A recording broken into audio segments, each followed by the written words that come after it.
That is perfectly all right. My data indicates clear skies in the coming days. Current conditions for maritime travel, optimal. I'll be ready whenever you are. But are we really gonna set off without telling anyone again? Funny you mention it. You'll never guess who Paimon saw on the way over. Hey! You didn't seriously think we'd let you leave without a farewell party, did you? No chance. Yeah, come on, Traveler. We've already made all the preparations. And most importantly, how dare you try and slip away without first paying your respects to the almighty Dragon Lord! A little bird told us you'd soon be leaving for Nod Krai. So, we asked Paimon to give us a heads up before the date of your departure. You sure it's not time to think about changing that little habit of ours? Don't worry, we won't keep you long. Besides, everyone's there already. Shaska, Ian-san, Auroron. Even the Pyro Archon herself. You're invited too, Anefa. Shilonen has a special gift for you. Accompaniment request accepted. Shilonen demonstrates excellent massage technique. My impression of her is exceedingly positive. Wait, so robots like massages too? Or is it just that Shilonen really knows how you're wired? Alright, enough with the chit-chat. Let's head to the venue. Woohoo! Party time!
Spit it out then. They've set off. Just as my calculations projected. About time I met this variable in person.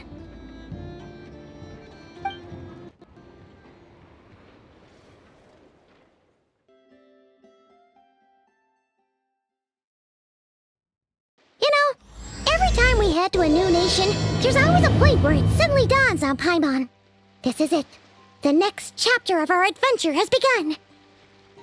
This time, it was the moment she realized she just polished off the very last of her Saurus crackers. Should have stocked up better at the farewell party. In other words, Paimon has marked the geographic coordinates from 2 minutes and 40 seconds ago as the boundary between Natlan and Nod Krai. This deviates somewhat from the official coordinates stored in my database. Paimon meant more in terms of how it felt on a psychological level. Anyway, what about you, Traveler? When did it really sink in for you? Huh, that actually kind of makes sense. What about you, Anefa? Come to think of it, maybe we should be asking the other way around. So, when you came over to Natlan, what was the moment you felt like you'd left Nod Krai? In that case, probably when my sensors could no longer detect the moon's power. The moon? You mean that one we can all see in the sky? Negative. I was referring to... Huh? Here we are. Paimon, Traveler, we have arrived in Nod Krai. Oh, wow!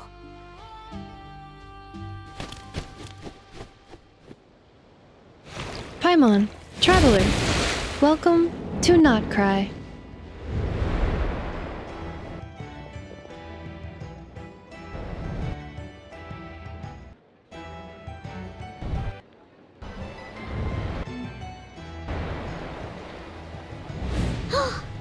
That must be Nasha Town up ahead!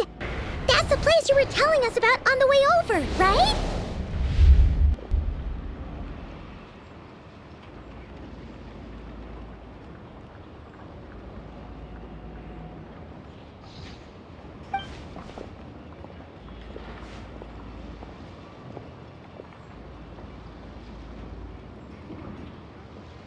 That is correct, Paimon.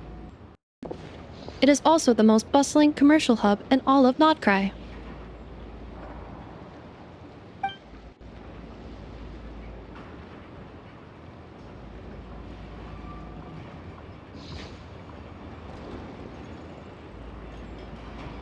Oh, sounds like the perfect place to start trying out all the local specialties. Huh? Is something up, Traveler?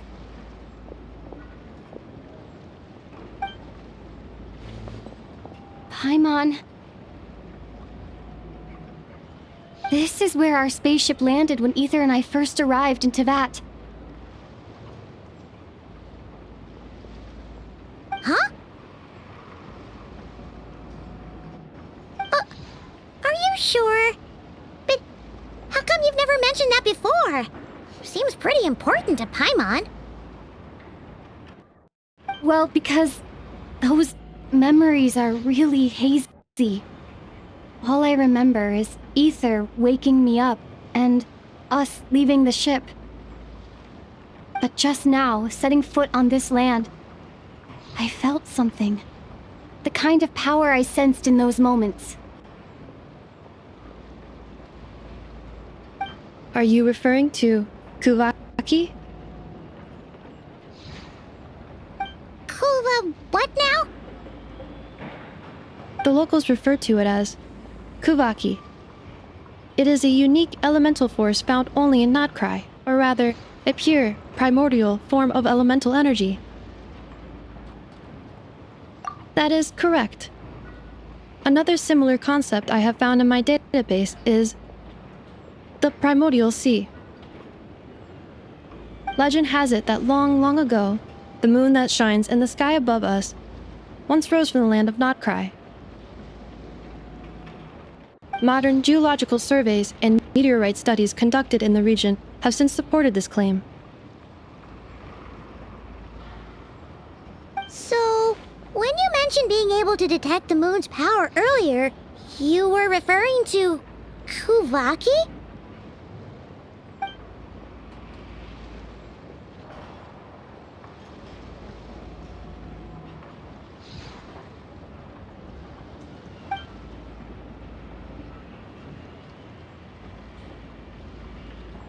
Wait, Traveler, you're saying we might actually find your spaceship here?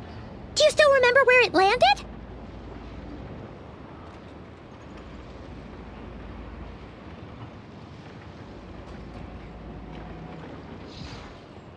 Nod Krai is surrounded by the ocean.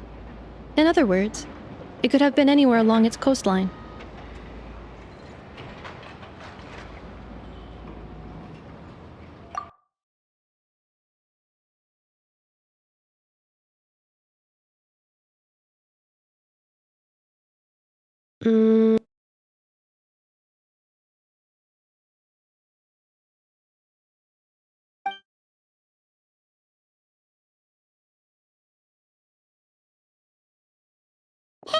Like these.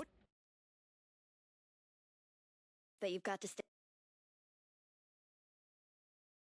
If you can't remember every...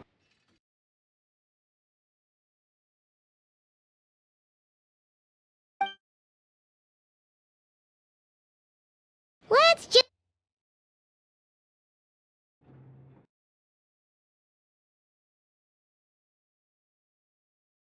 do what we've always done.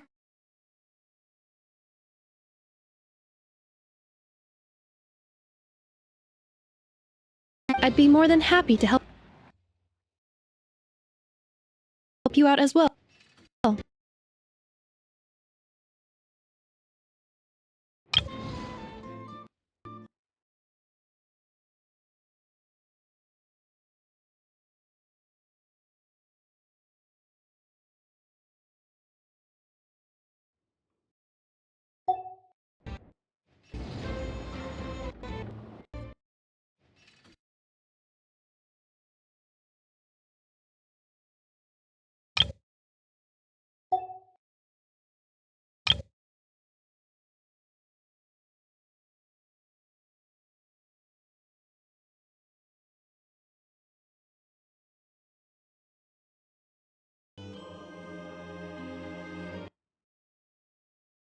It's at times like these that you've got to stay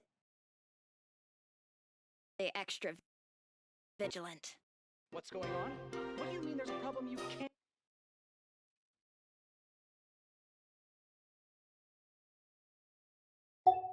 solve?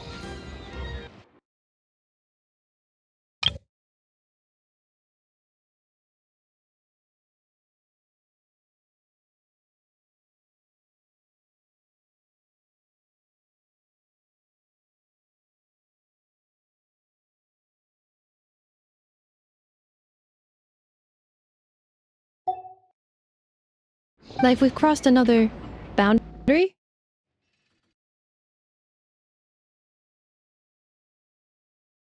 Paimon couldn't have put it better herself.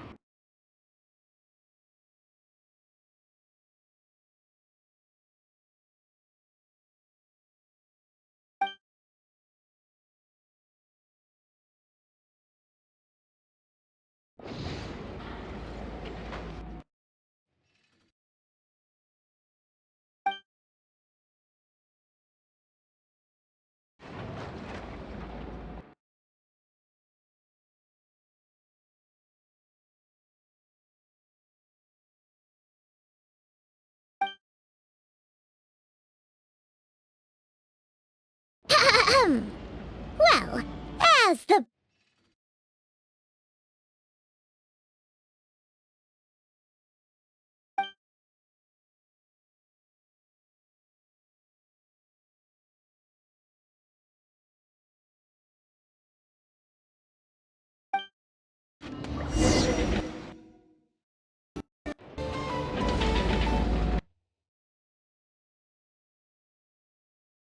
It's at times like these that you've got to stay extra vigilant.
Krai from Fontaine's. Such a hassle.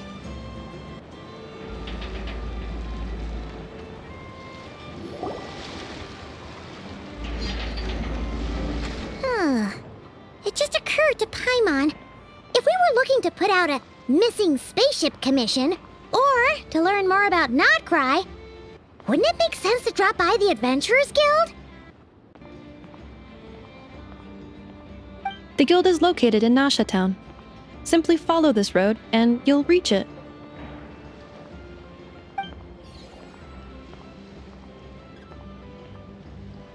Huh?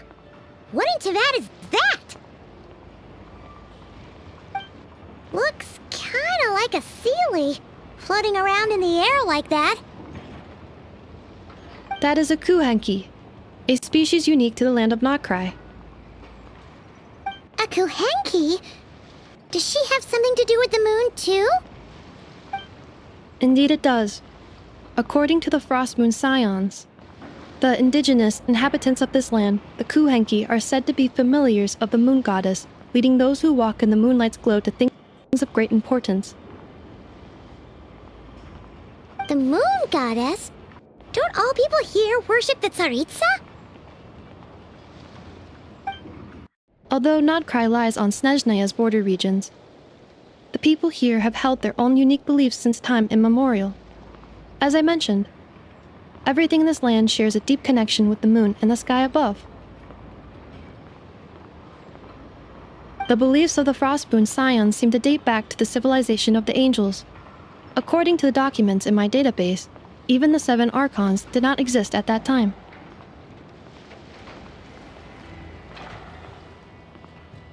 Wow! So the origin of their beliefs goes back even further than the Archon War? Correct. At some point, you may come across some statues of their goddess. The Frostmoon Scions carved these as well. Hey! Looks like she's floating away! I suggest you follow her. The probability of an ordinary person encountering a kuhenki lies in the single digits. Many here consider them heralds of good fortune.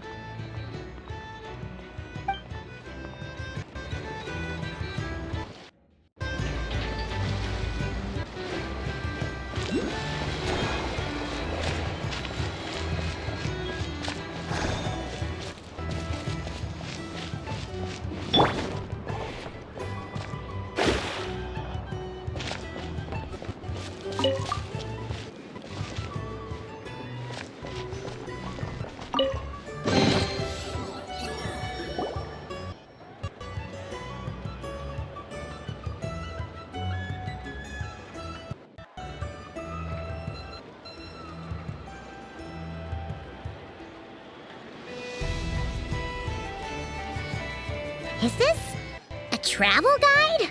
Huh, it actually led us to something useful.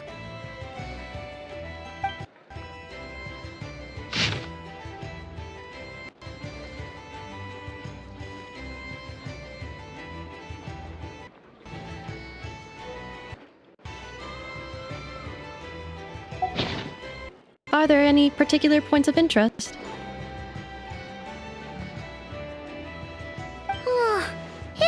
It all looks pretty interesting to Paimon. If we have time, she'd love to see, pretty much everything. Recalibrating route. If we keep following the current path, we will arrive at an area of scenic beauty. From there, we will be able to identify both the Adventurers Guild and several must-visit specialty stores. Yikes! Why is Paimon suddenly getting the feeling that if she doesn't step it up soon, Ineva's gonna put her out of a job?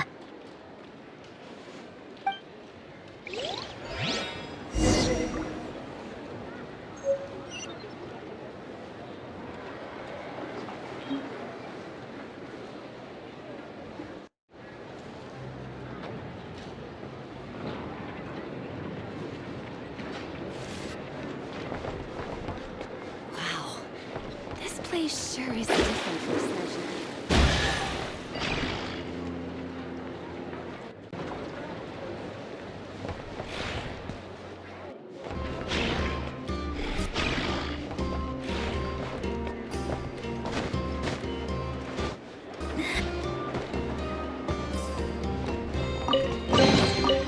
This should cover food and rent for a while.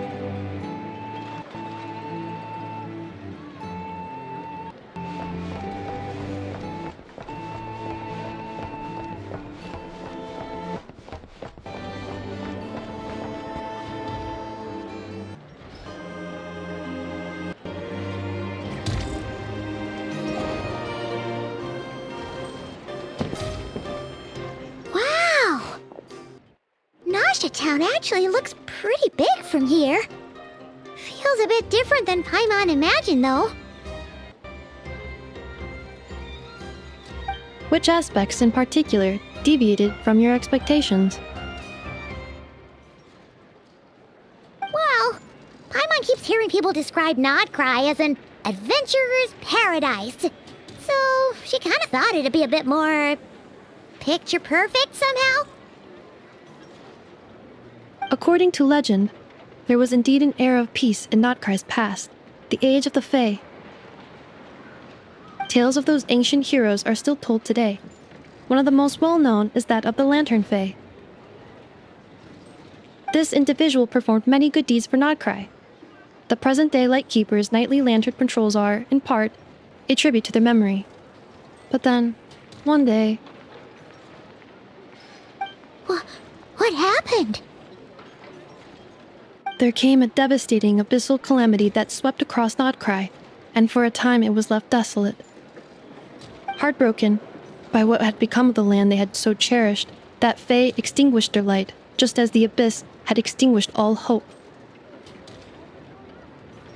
Nowadays, the paradise people speak of is more of an aspiration, or an irony, perhaps. An irony? Today, no official authority governs Nod Krai. In theory, at least, it is somewhere a person can do whatever they wish, and become whoever they want to be. The Adventurers Guild is just over there, in Nasha Town's Central Plaza, and the flagship tavern is over that way. Hey, what's that building over there? You know, the biggest, tallest one. That is Aino's Boom and Blast Kuvaki energy cannon. It gets activated when the wild hunt threat level outside Nasha Town reaches a certain threshold. But according to the scan I just ran, the energy cannon appears to be malfunctioning, likely due to a recent discharge. The wild hunt? Isn't that the abyssal calamity you mentioned that's specific to Nod Krai? It is a phenomenon that has been occurring for several centuries now. Yet the time and location of wild hunt attacks are seemingly random. At first, it was more of an old wives' tale that adults used to scare children. If you don't start behaving, kid, some night, the wild hunt's gonna come for you. Listen, do you hear that? That weeping in the fog? Those are the cries of a young woman being dragged away. You're saying people actually hear things like that? I have not witnessed enough wild hunt attacks to give a statistically sound answer. But the oldest legends say that all people saw was the ghostly shadow of a woman in the mist. It wasn't until later that it became a full-blown calamity. Abyssal monsters and all. Huh. When you put it like that, Paimon's really gotta hand it to Aino. Not only did she repair you, but she's even built a giant cannon to keep the wild hunt at bay. Absolutely. Aino is very impressive indeed. Anyway, according to my schedule, it is time I took you over to the flagship. Oh, sure. After all, we shouldn't keep Barca waiting. Well, Paimon's not sure if he'll actually show up at the bar this early. You're right about that.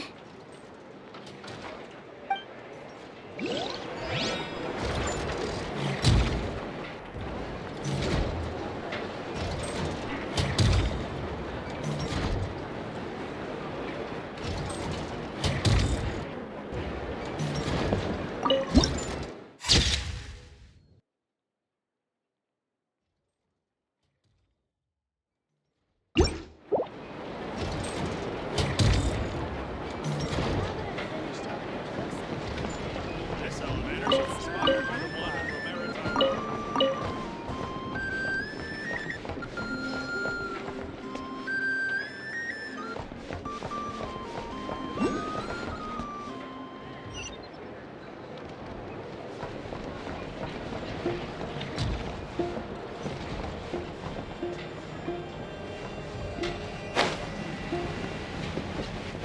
This elevator was inspired by the one in Maritime Harbor.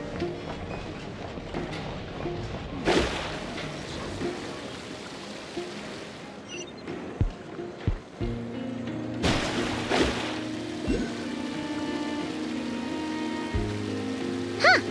Isn't this the Adventurers Guild? Why isn't anyone here? Does that mean that Catherine and Nod Krai actually gets to clock out? Anyway, let's come back later.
Divination is about precisely foretelling one's written destiny. Over-embellishing that fate only leads to misconception. Rare Northland varieties you won't find anywhere else. Come, try some. Extra, extra! Read all about it! This research looks promising indeed.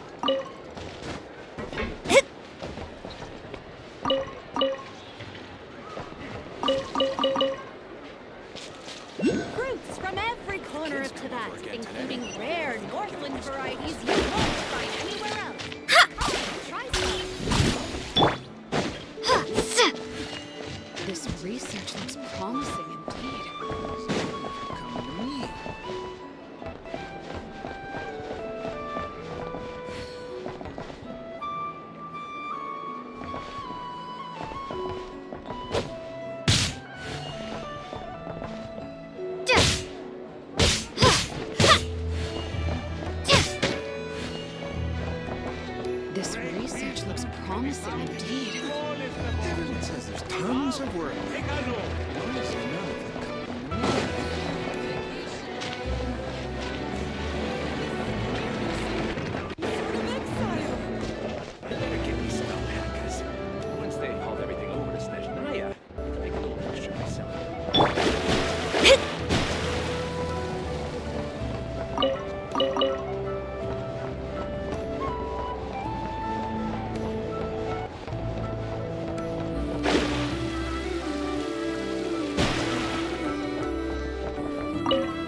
Here we are, the flagship.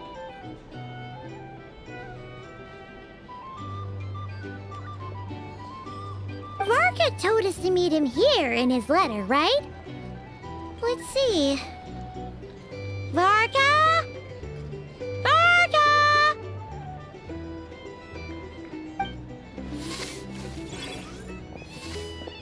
No matches, I identified. Huh. So he isn't here after all.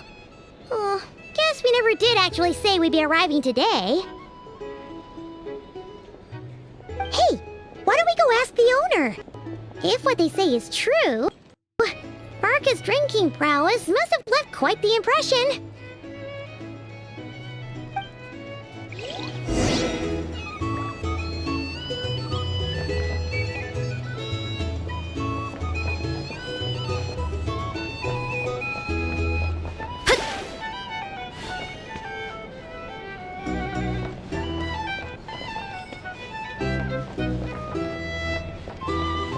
These are bones. To negotiate prices. I'll find Either way, I'd be happy to oblige. Huh?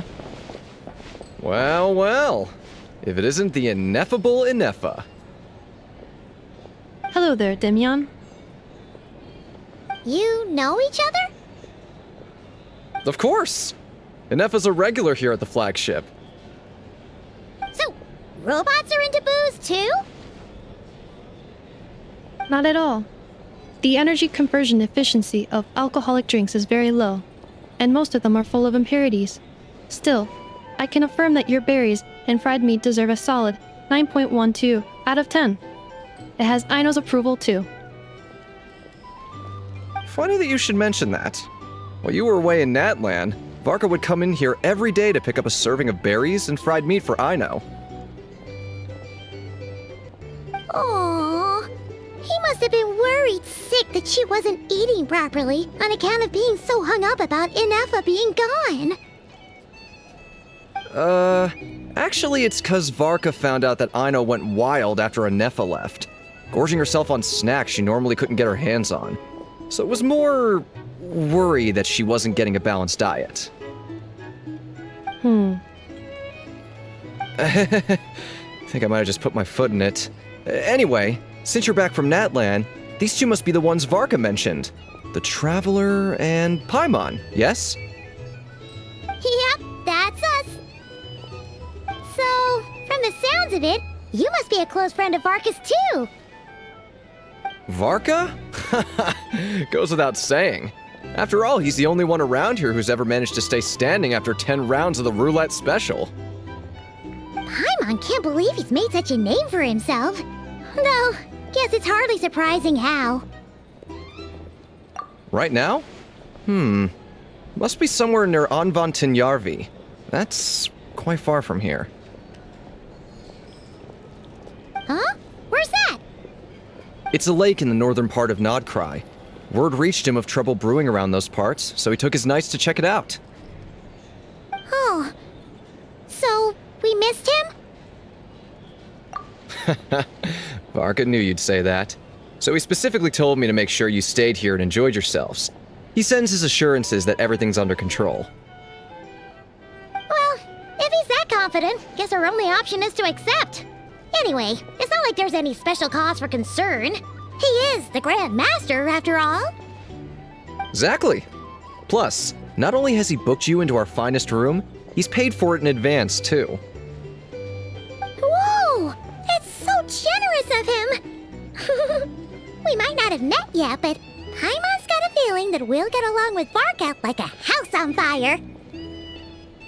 Oh, and by the way, he also asked me to serve up a portion of berries and fried meat for Inefa.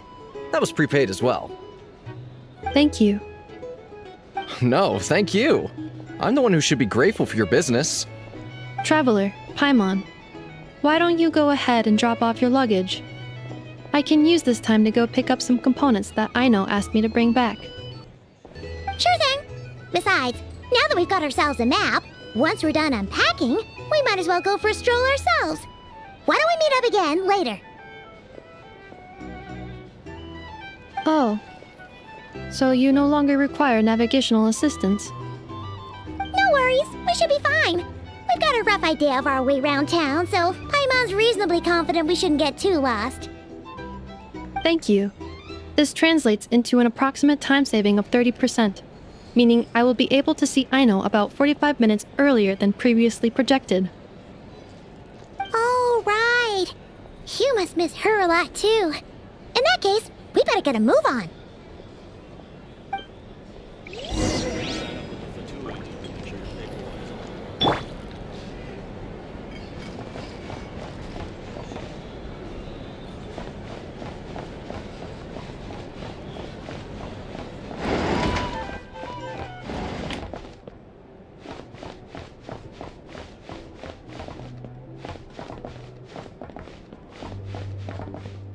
It's so noisy here. Come on, Dayweed.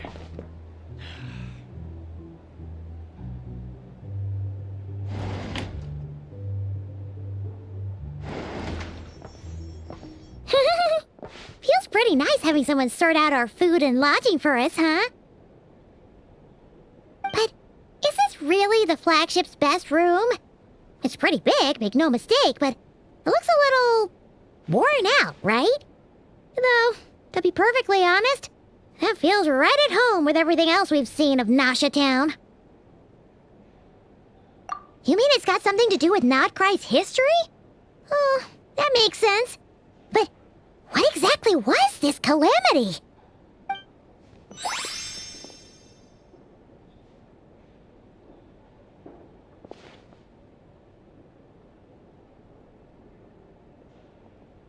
Oh, should we try the berries and fried meat too?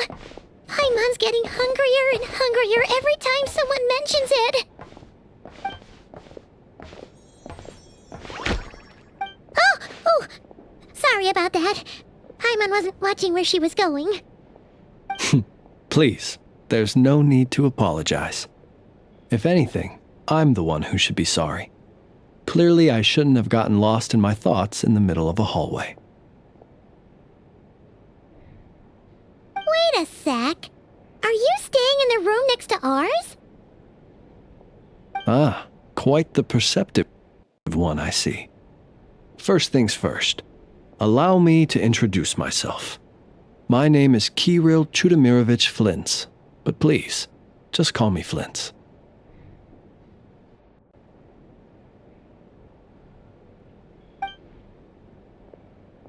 Whoa, that's an impressively long name for sure.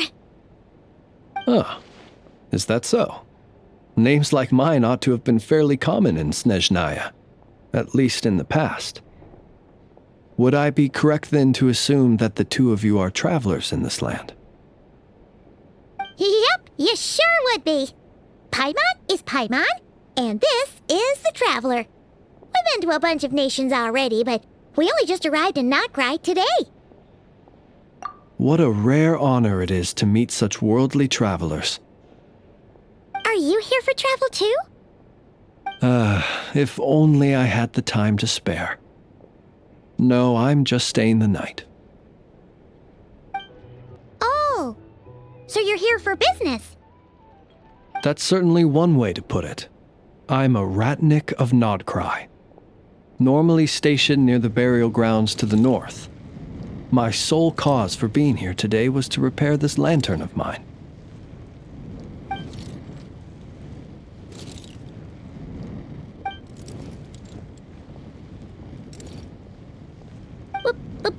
Burial grounds? Your surprise is entirely understandable. Most people cannot even begin to fathom the idea of a life surrounded by tombstones and decay. But if you've heard of the calamitous abomination that is the Wild Hunt, you'll know that in their wake they bring a host of souls tainted by abyssal filth. That then is why we are stationed by the burial grounds, to hold the line where it is most vulnerable. Oh, so it's all about fighting against the abyss. Oh, sounds like a tough job. I thank you for your concern. But in truth, I've long since grown used to it. In fact, I like to think it rather suits me. If anything, I'd say I prefer the peace and quiet of a graveyard to the hustle and bustle of urban life. Paimon sort of gets it now. But even so, she's still pretty sure she could never get used to living in a graveyard herself. For one thing, she'd be too scared to fall asleep at night. Oh, I assure you, there's no need to worry on that account. The kind of ghosts you find in cemeteries aren't too big on talking.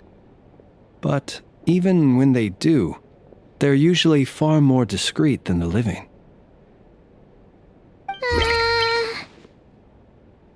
Well, would you look at that? Who'd have thought we'd end up chatting this long? Must have a lot in common, huh? Forgive me, but I must excuse myself, for the time of my appointment draws near. And in terms I'm sure you'll understand, a lanternless ratnik is like a mapless traveler. A serious conundrum indeed. Oh, sure. In that case, you go right ahead. We won't keep you any longer. Not at all. Should the opportunity present itself, I'd gladly continue our conversation another time. You're always welcome to come visit my grave. The grave I stand watch over. Your visit would bring much needed light to that place of final rest.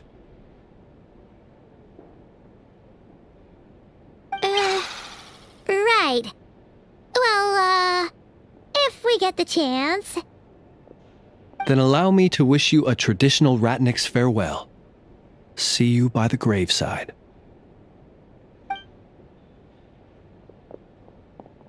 Ugh. Jeez. What a weirdo.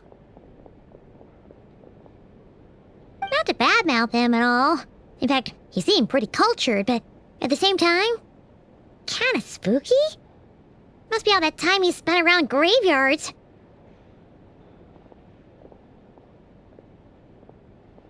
His lantern? No, not really. You mean, 'cause it was broken? Huh. Guess you've always had a nose for stuff like this. If you're worried, you can always ask him the next time we cross paths. Hey! Don't you start spouting all that weird stuff, too!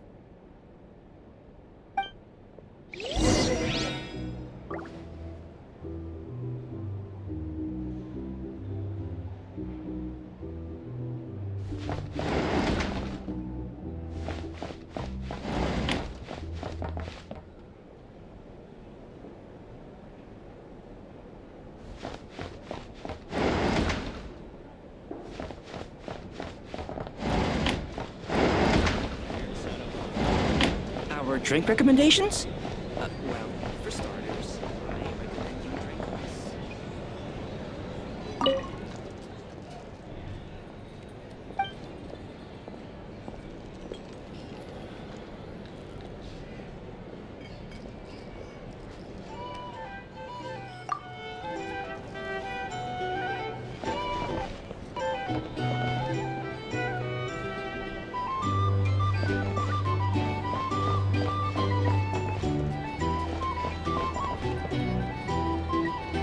These are bounties. If you want to negotiate prices.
Better to just let the youngins choose their own path in life,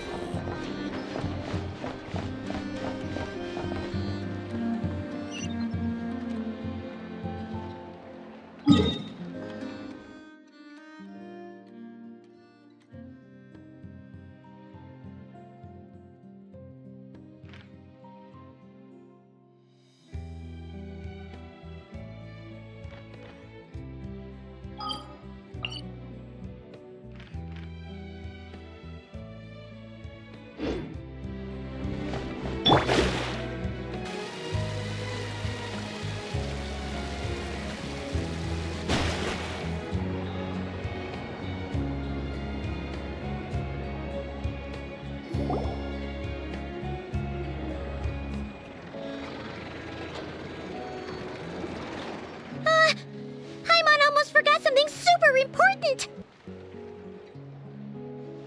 Were we gonna go try out the berries and fried meat? But now, heading all the way back to the flagship feels like such a waste. Please, accept today's boon. Come night or day, may the blessings of the moon goddess shine down upon you. Huh?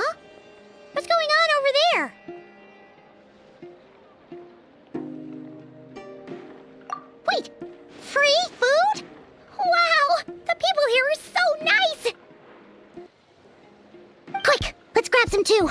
Paimon's super curious what their food tastes like. Moonlight illuminates the path before you, travelers from afar. Huh? How'd you know we were travelers? Just now were a song the birds in the sky, singing of your wanderings. You are no ordinary guests, it seems. The birds and the... what now? Forgive me. I should not have laid the words of others out as a welcome mat for our very first meeting. You, too, must be wondering who I am. I am Lauma, moon chanter of the Frost Moon Scions. Please, as do our followers and other passers-by, accept today's boon. Happy to oblige. Paimon's name is Paimon, and this here is the traveler. Thanks so much for sharing your yummy food with us. We'll take one each. Think nothing of it. These fruits were the finest we found, delicacies gathered in the wake of the morning dew.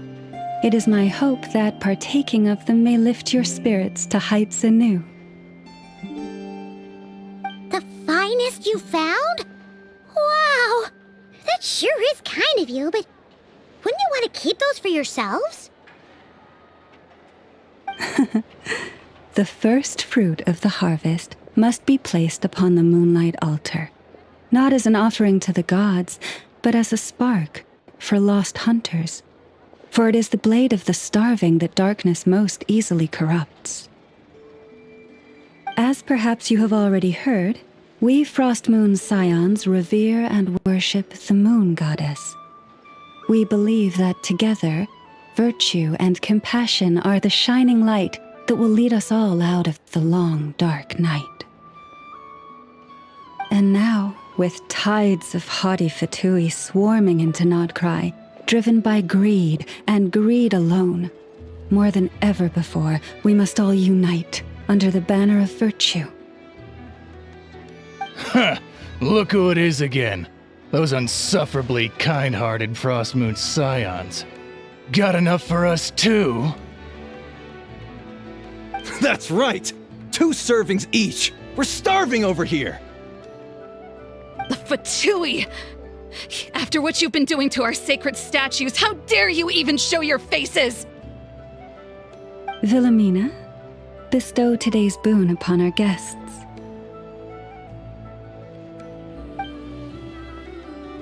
You hear that? No slacking now. We'll have the very best you got. But, my lady, they... Please, you two, accept this meal. But remember this, kindness is the first lantern left to guide those who stumble in ignorance. Come again? Let me finish. But should they still refuse to follow the moonlit path, then by our frosted blades shall we show them its shadow. You! Hey, look who it is. Whatever. Just you wait. We'll be coming for you next. Huh? Where's the meat? Who wants to eat this garbage? Those stooges really are the worst. Ever since they came to Nod Krai with all their weird equipment and built that so-called experimental design bureau, our lives have been turned completely upside down. Judging from how they reacted just now, it seems the Fatui already know who you are. Well, we have gotten in their way in pretty much every nation we visited, so we're probably at the top of their blacklist by now. I see. Then, on behalf of the Frost Moon Scions, I thank you for the goodwill you have shown us. Because if they had gotten ahead of themselves just now, I'm sure you would have stepped in to help. Just as the birds and beasts put it, your arrival heralds joy to us all. Besides, for a weary traveler far from home, what better respite than to bathe in the moonlight? You will always be welcome at the Frost Moon Enclave, the place we call our home. May we meet again in the moon's gentle glow. These are delicious! So refreshingly fresh! Those two for Tui wouldn't know a good thing if it came up and bit them on the shoulder. Looks like Ineva isn't done with her shopping yet, and the Adventurers Guild is still empty. Where should we head next? Good idea! Wouldn't want to let the Kuhenki down, after all. Let's see. Okay. Paimon's got our route all figured out. So, all that's left to say is, don't fall behind. This is Nuts and Nuts. It's mostly a fruit shop, but there's a crafting bench too. This is the Speranza, one of the travel guide's recommended restaurants. All the waiters here are kids. This is the Vesnitsi Prolicha greenhouse. Apparently, their flowers are all made of metal, so they'll never wilt away. And this is the Rossum Workshop. If you ever need a weapon made, this is the place to go. And over here, they've got a super tall observation deck. Whoa! Take a look at that! You can see really far out into the distance. That way's north, and that looks like something built by the Fatui? And then over there to the west, that must be the place Alma mentioned, where the Frost Moon Scions live.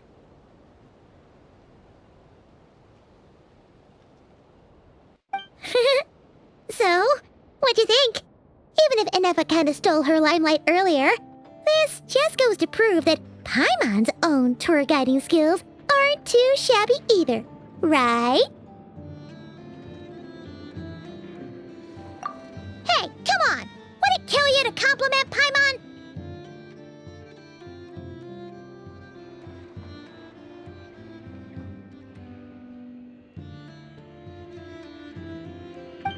Huh? Look! There must be someone at the Adventurers Guild now! There's already a line forming outside! Looks like we'll finally be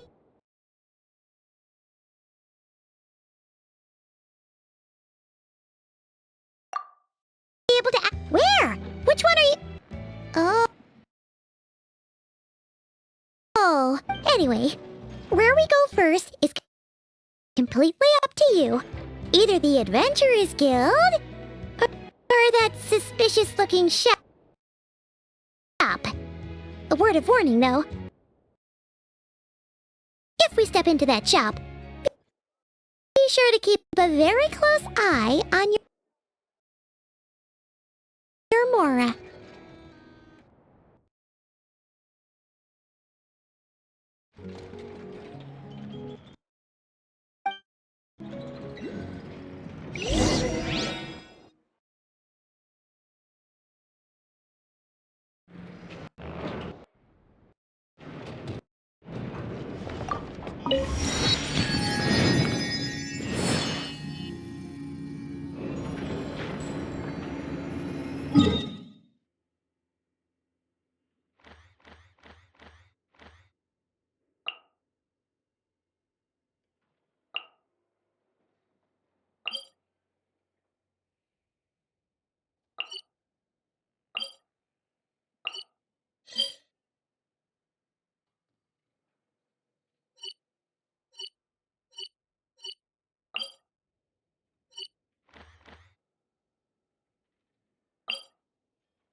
astrologers must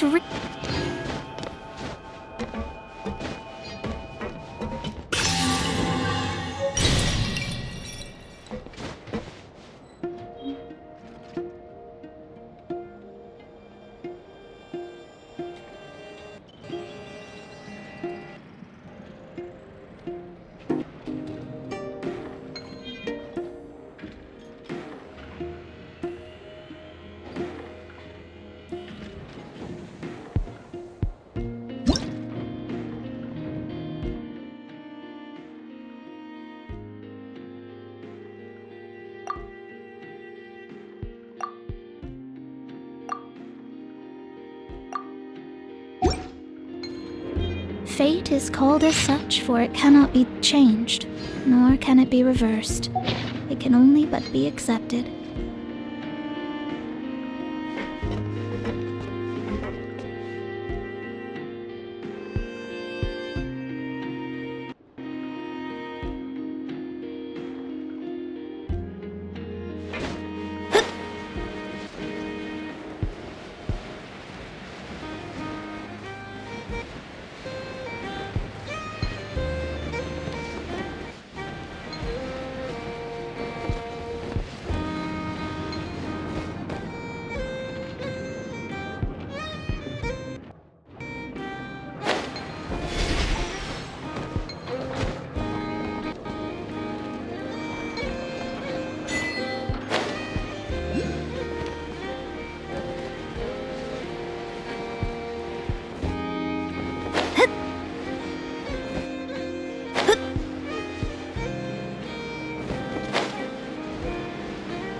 Please, here you go. And if you ever need anything else, don't forget to make the great Lord Sangama Bay your first port of call. Oh dear. So it is the real deal. Of course it's the real deal. Everything you'll find here is 110% real, meaning every one of my deals is as real as a deal can... Wait a minute. Well, if it isn't my two most valued clients. And with no small thanks to your munificent patronage. Come, how could you just sneak into Nod Krai like this without telling your dear Lord Sangama Bay? If I'd known earlier, I would have made an absolute pulled out all the stops to ensure that your boat ride over was as comfortable as humanly possible.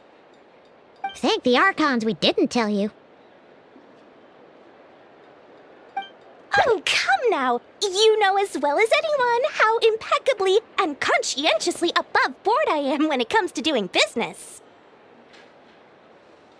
Well, regardless of whether that's true or not, the main issue here is that we had no idea you had a branch in Nod Krai. A clever merchant always has a backup plan. Or two, or three up their sleeves.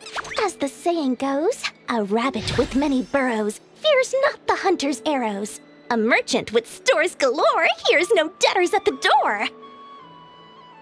Since you're both here in Nod Krai, would you care for some of my finest local souvenirs? Whatever you're looking for, I have it. Or if it's Sumeru you're missing, I've got that covered too.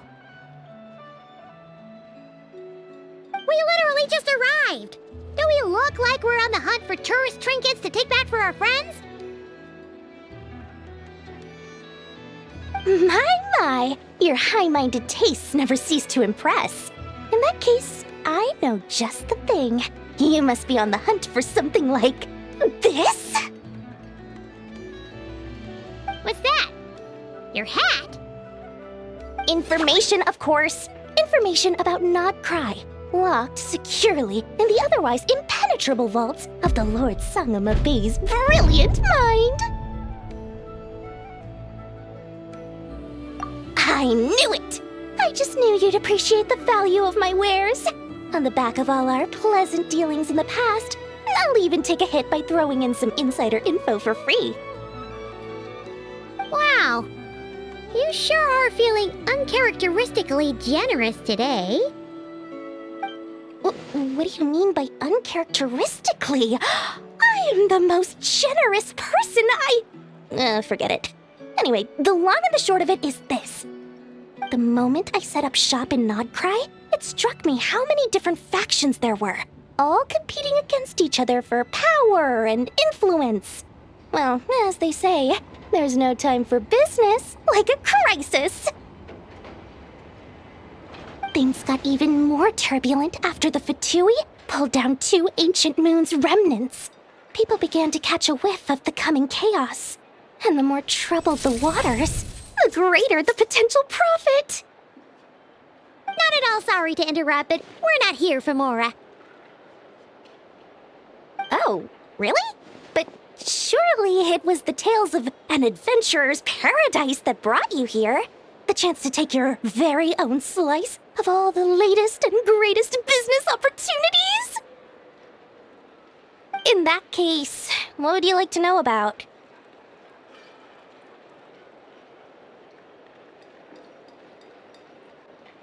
The Frost Moon Scions? You mean the people who believe in the moon goddess? They're not a bad bunch. It's just, well, they have such simple tastes. No luxuries, no indulgences, no nothing. Trying to earn a little more from that lot is like trying to squeeze blood from a stone. Still, things between them and the Fatui have gotten pretty tense. It's only a matter of time before the powder keg goes boom.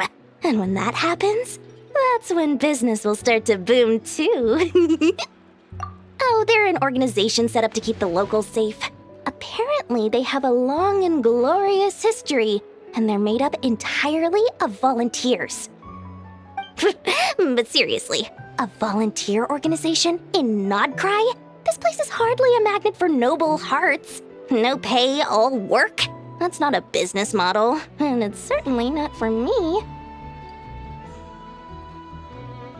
Everyone knows they're here for the Ancient Moon's remnants, but no one's sure why they pulled them down in Nod Krai of all places. Anyway, they've been acting mysterious enough, but if you ask me, that Kuvaki Experimental Design Bureau of theirs up north hides secrets wilder still.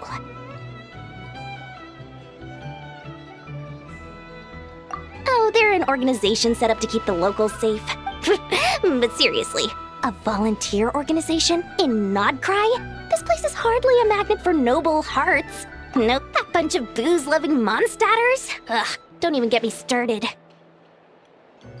As fellow Outlanders, I thought they'd be easy pickings, but somehow, every single one of our business negotiations wound up at the flagship. I've done plenty of deals with heavy drinkers before, but those guys? I never once made it to the contract signing before blacking out. I'm getting flashbacks of the hangovers just thinking about it.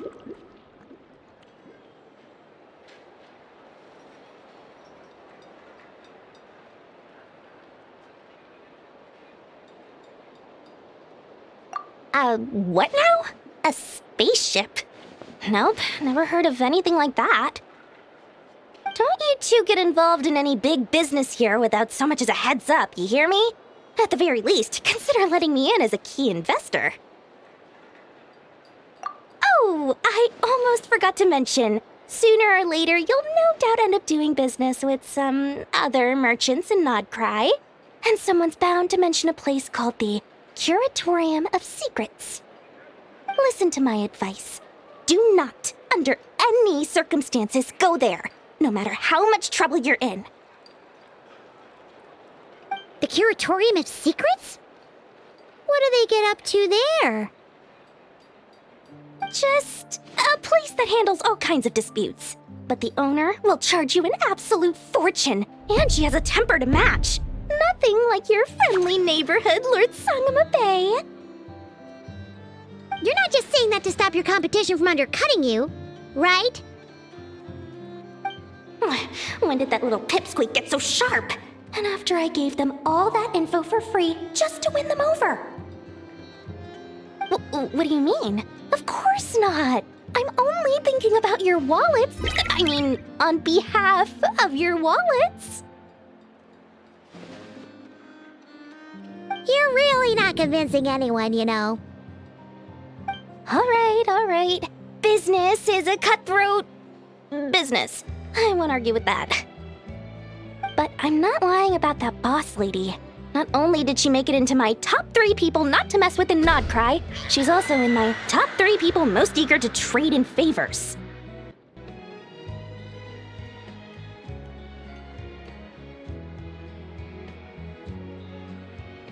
Seriously? It feels like you're just bad-mouthing your rival now. Fine. If you don't believe me, go see for yourselves. We might both be from Sumeru, but compared to hers, my conscience is so large, why, it could fill 3 whole palaces of Alcazar's array. But when you realize what I'm saying is true, don't say that good old Lord Sangama Bay didn't warn you.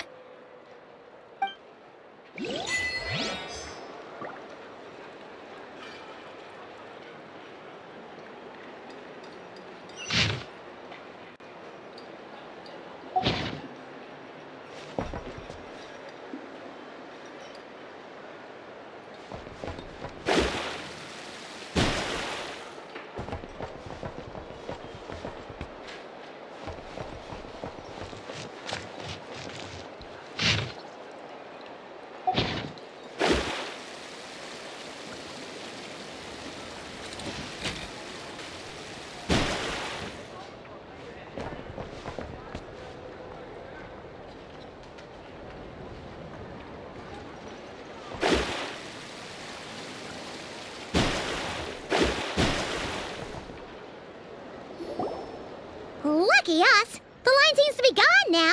Come on, let's go say hi to Catherine! Hey, Catherine! We meet again!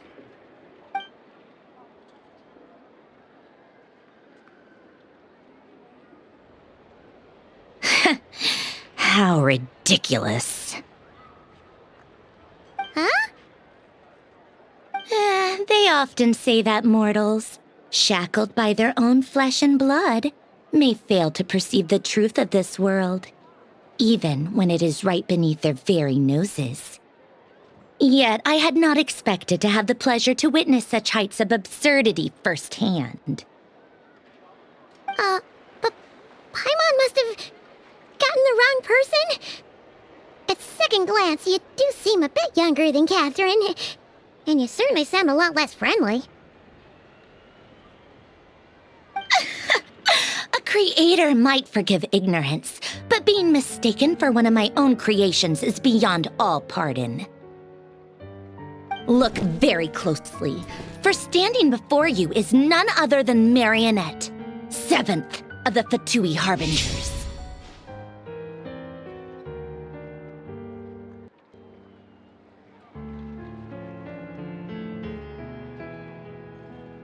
A Harbinger?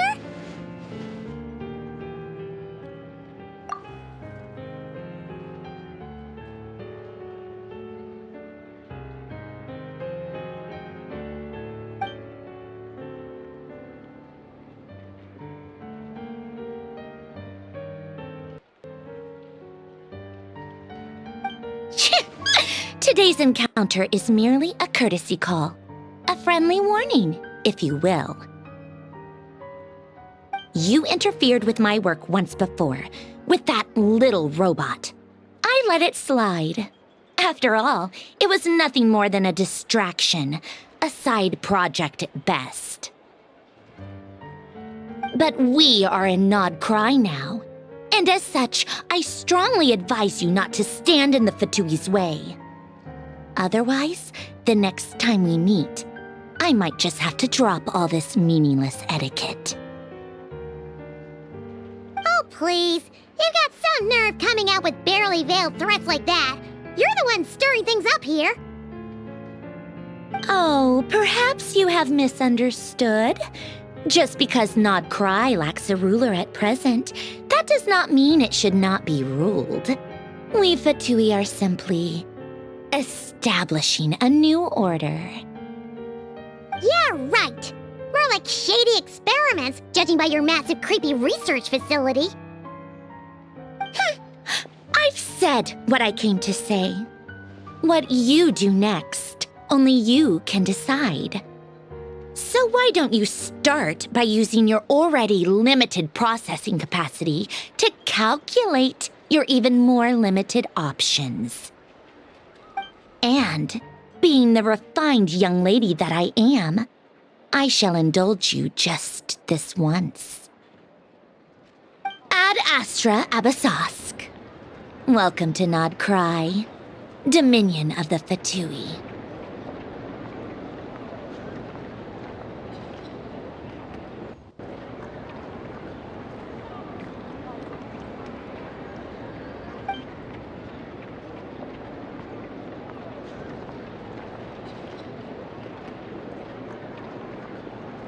Ugh! Paimon's so mad right now! How can anyone so obviously evil be so annoyingly self-righteous? But if a Fatui Harbinger is here to greet us in person, that can only mean one thing.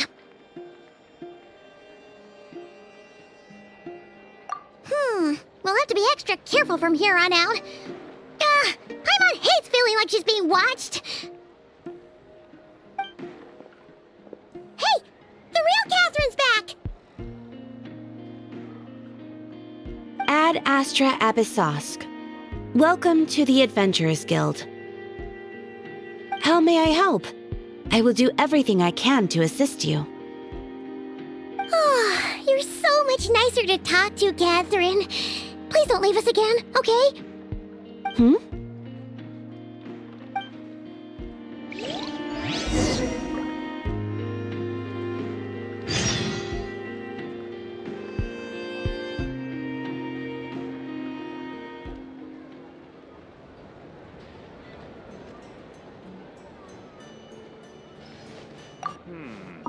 I better get me some out.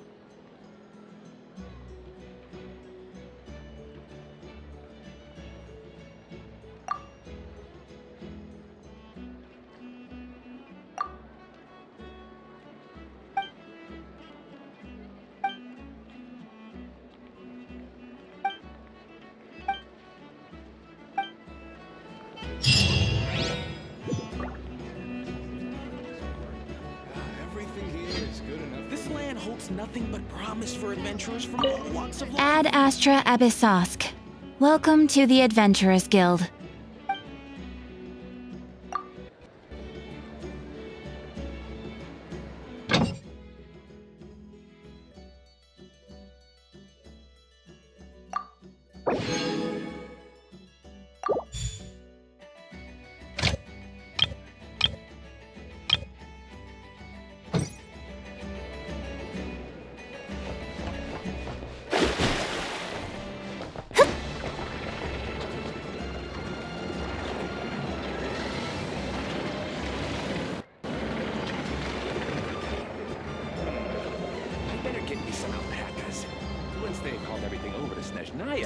Vacation. You're right. This is clearly this land holds nothing.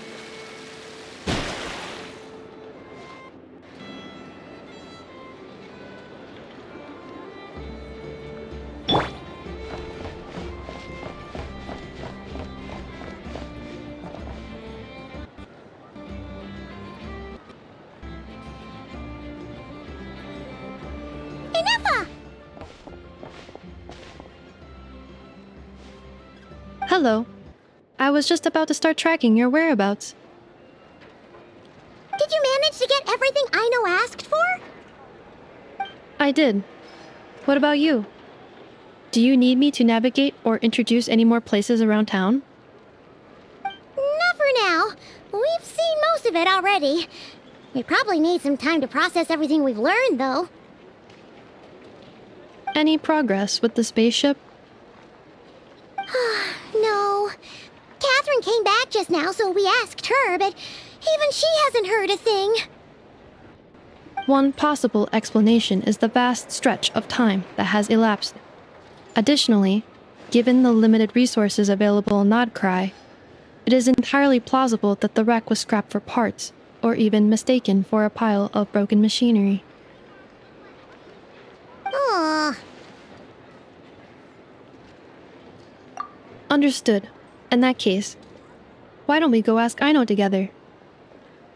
After all, she was the one who salvaged me. Ancient dragon technology and all. if there really are any unusual parts floating around Nod Krai, there's a high chance they've passed through her hands at some point or another. Good point! And since you keep mentioning her, we're curious to meet this whiz-kid mechanic too! Understood. Then I'll handle navigation as before. ETA at the Clink Clank Krumkake craft shop. 34 minutes ahead of schedule.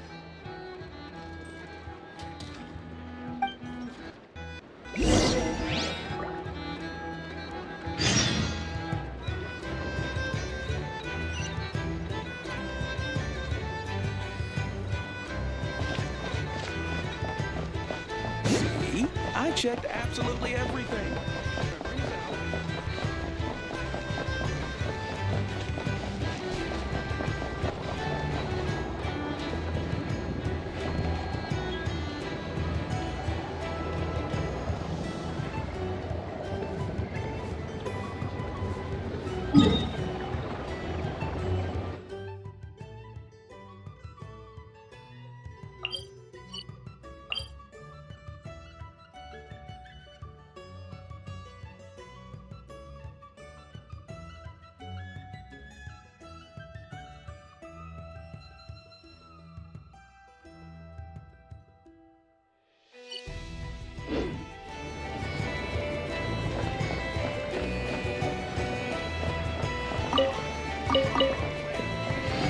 Surely, guiding this light? Moon Maiden's guidance Well, will haunt you. It's actually.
Where'd that guy run off to?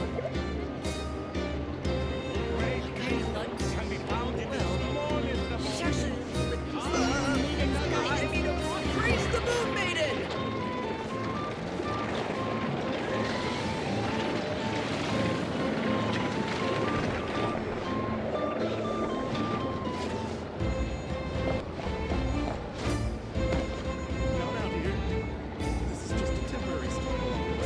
Vacation.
This should cover food and...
Welcome. If anything needs explaining, just give me a holler. You should probably ask someone else.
I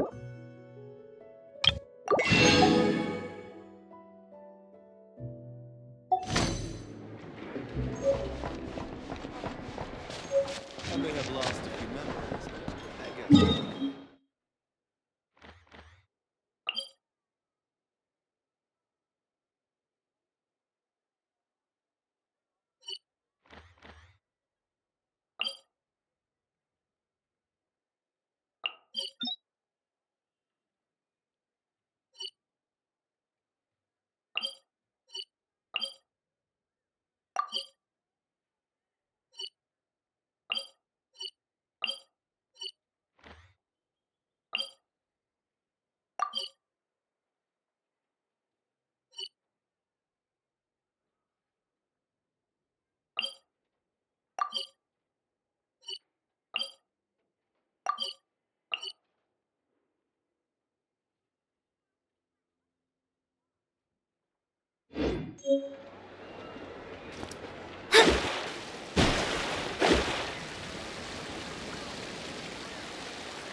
The tides of Kuvaki affect everything in Nod Krai, so much so that many creatures have evolved a kind of dependency upon it, growing stronger or weaker as it waxes and wanes. This little animal must have been caught here unprepared. So you're saying we need to use Kuvaki? Paimon will leave it to you guys then. Don't be scared! We'll get you out of there soon!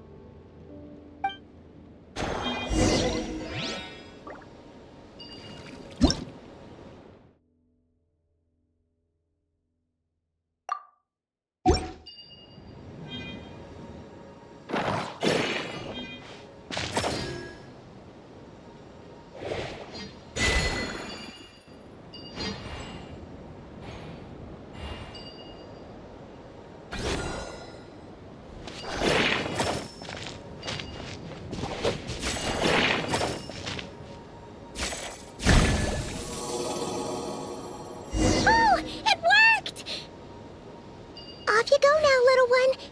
Don't go getting yourself caught again.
Here we are.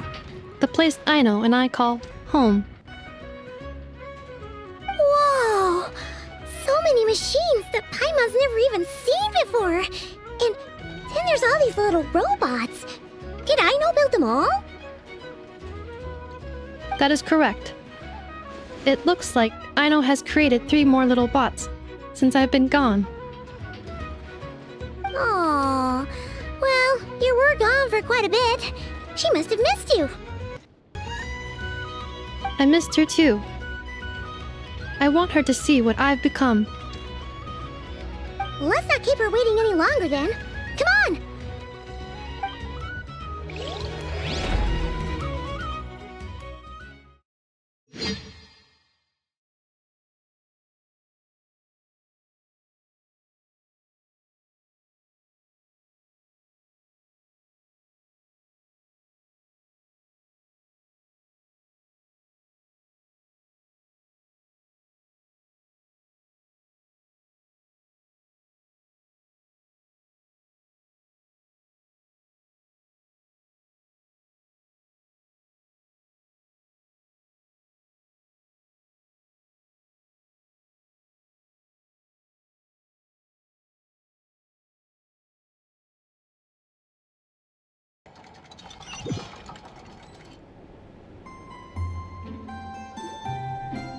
I know. I'm back.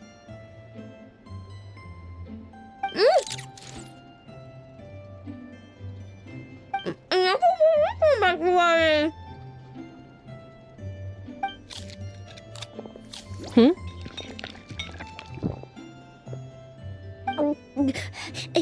Nefa? You're back significantly earlier than I expected. Like a whole 30 minutes at least. Everything went very smoothly, which saved me quite a bit of time, so I...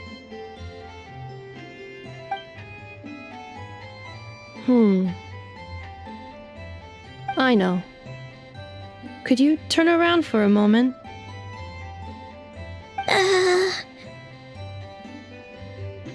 I know. I've been on my best behavior the whole time you've been gone. She's got chocolate all over her mouth. I know. While I was away, did you strictly abide by my tailor-made snack intake schedule? Oh, of course I did. 1 whole cake, 1 crumb cake, and 1 pack of chocolates a day, right? It was either a cake or a crumb cake or a pack of chocolates per day. Oh, shoot. When did you finish the snack stash I left for you? Literally just earlier today. Let me just go run a scan on that. I meant today, a week ago. And then you restocked an entire week's worth on your own initiative? 2 weeks worth.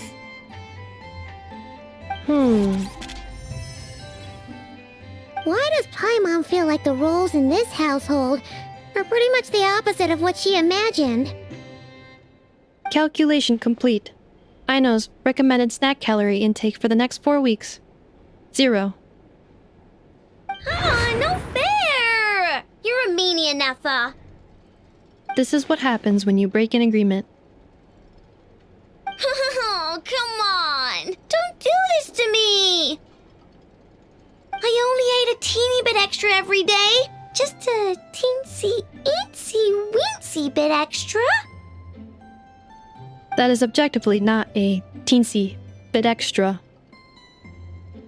Oh, seriously? If you'd only arrived half an hour later, I would have had everything cleaned up and you wouldn't have noticed a thing. But now that I think about it, you even said you'd come back a bit earlier than you did, so I wouldn't have to worry. But then, you were away so long, and I was so worried about you. And that's the only reason I even... Oh. I know. I am very sorry to have kept you waiting. I'm back now.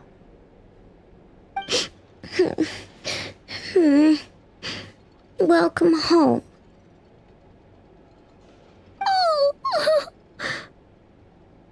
So, will I be able to keep eating snacks as usual now? Negative.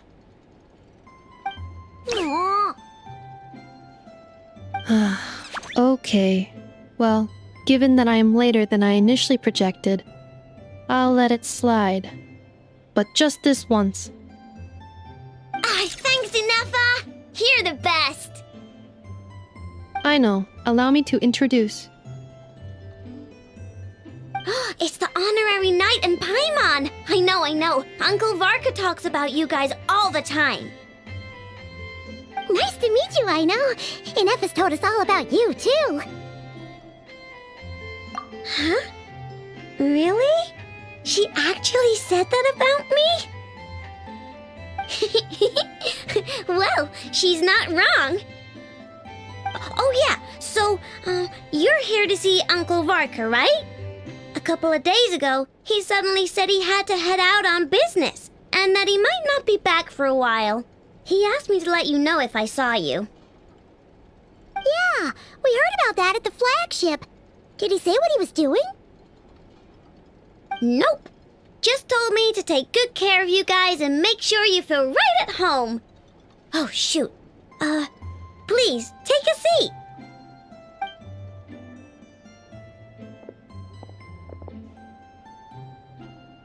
Do either of you need my help with anything? Anything at all? After all, I'm the head of this household.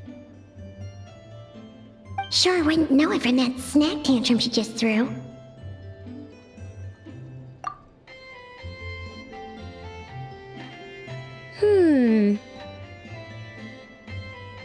A spaceship, huh? From outside to that? Exactly. So, ring any bells? No. Oh, you sure? Nope means nope. Never seen the slightest trace of it. More specifically, by nope, I mean I've never seen a single piece of tech in all of Nod Krai that might have come from out of this world. Not in any new machines or in any old ones either. Huh. What I know means is that your spaceship almost certainly has not been disassembled nor repurposed as parts for other machines. Oh, so that's what she was getting at. Yep. I've taken apart pretty much all the fun stuff in this city at one point or another, but I don't recall ever seeing any components that were anywhere near that special. So, either your spaceship crashed somewhere it's never been found, or someone did find it and then hid it really, really well. But who would even do something like that? Beats me. Maybe someone who thought they could stash it away for a rainy day. Just like how I sometimes hide snacks in the...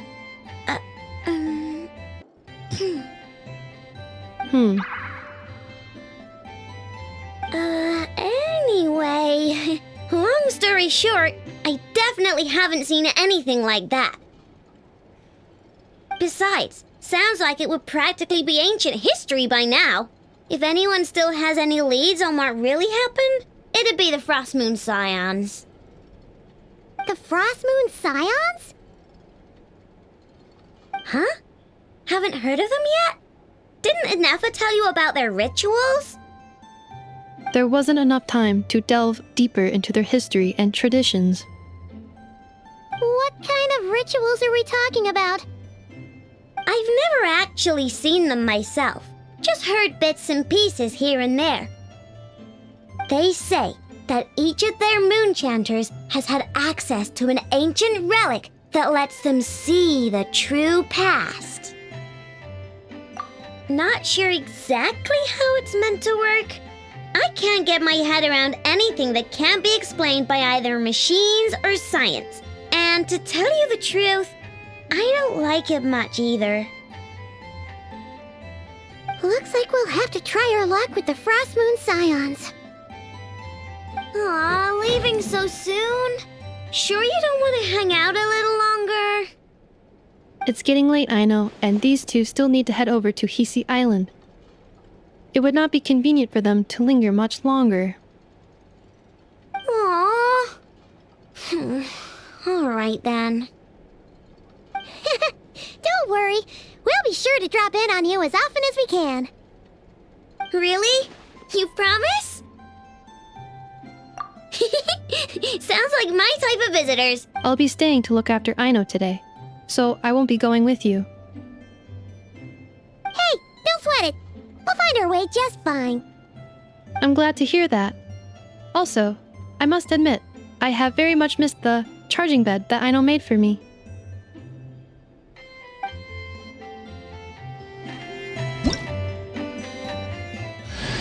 Oh, are you here to play with me? My name's Aino, and I'm an inventor. Me and Inefa live together. I could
It's been way too long since I last had some candy.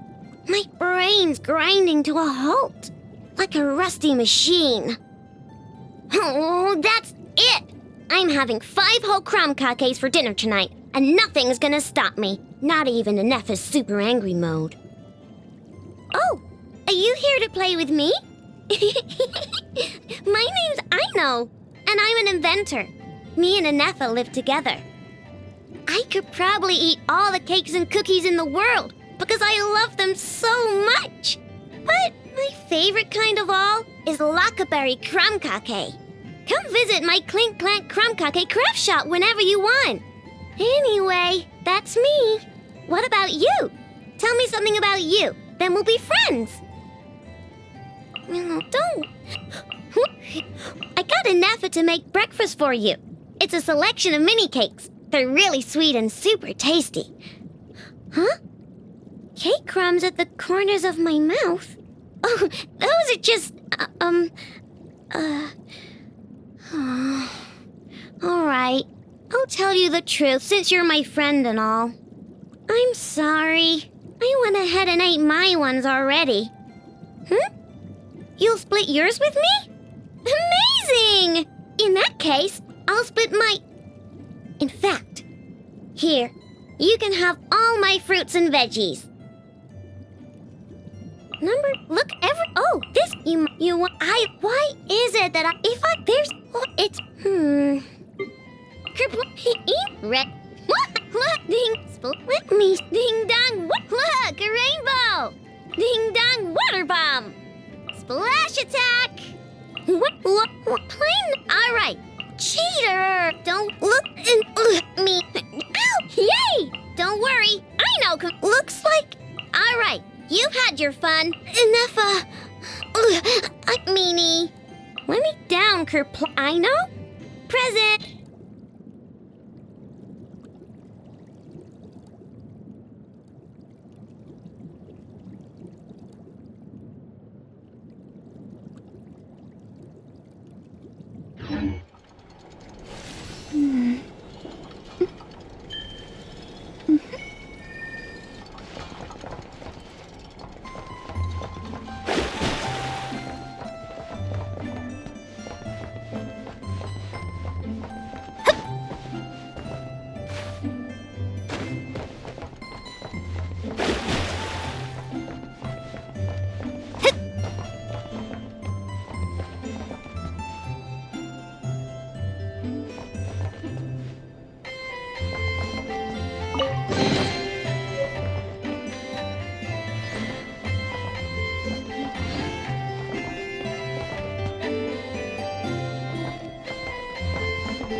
steady as stone.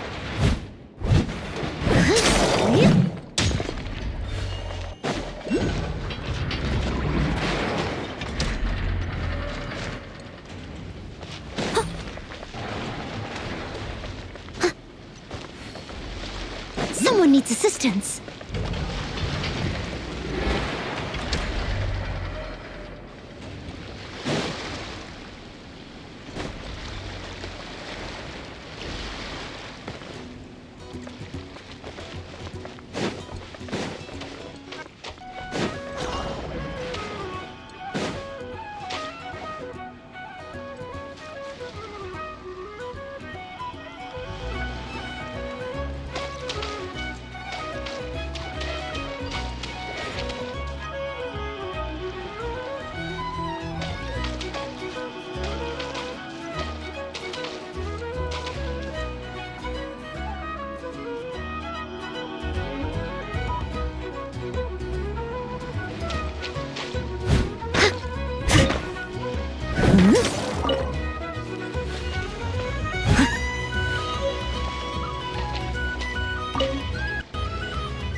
Shut.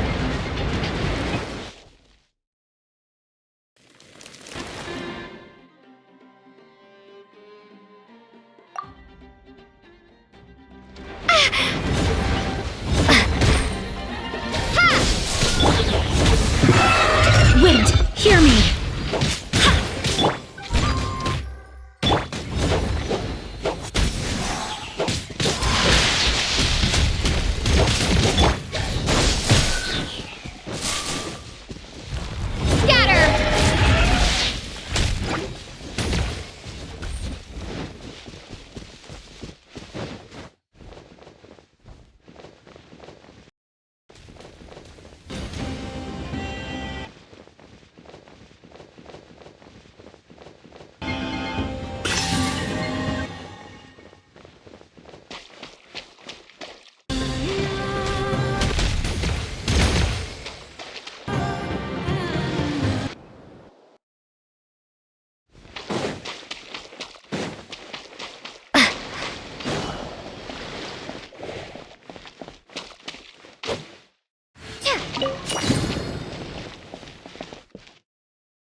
will never die! Propagate! Spring forth!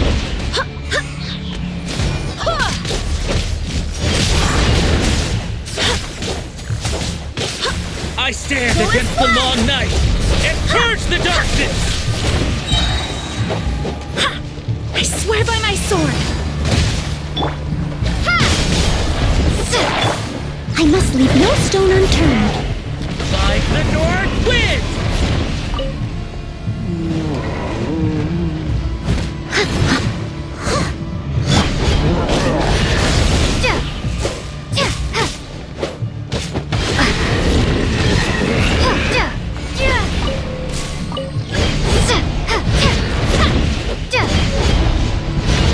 Strike them down!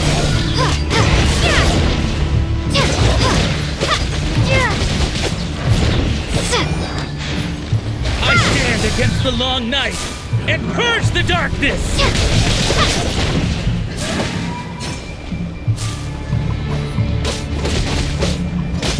North wind!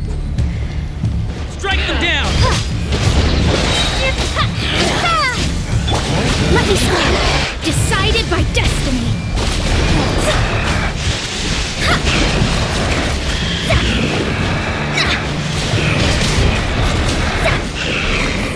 Strike them down!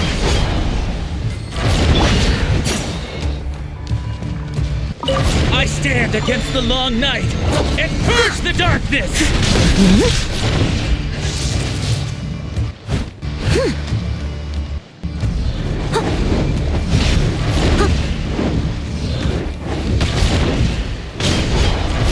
Steady as stone.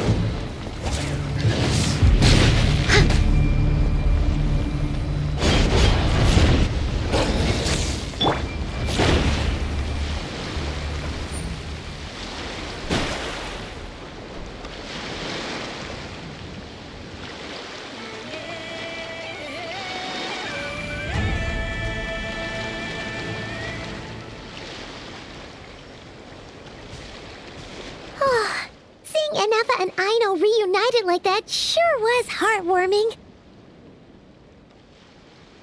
We should definitely hang out with them more in the future.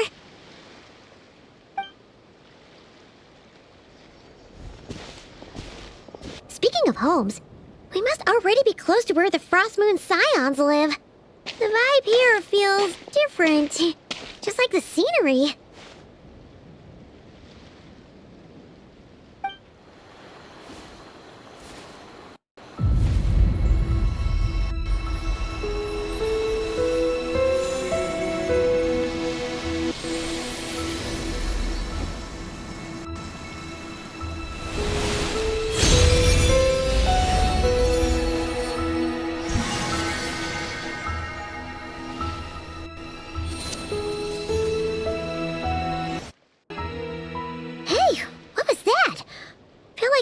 Sort of breeze blew by, and then the petals suddenly turned into...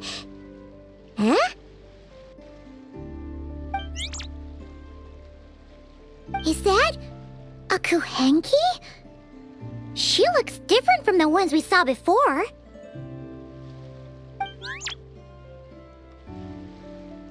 Hey there! What's your name?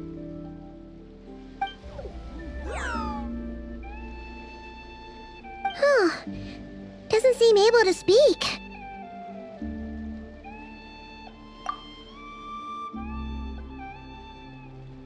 No idea what she wants. Unless you want to stop, maybe we should just keep moving?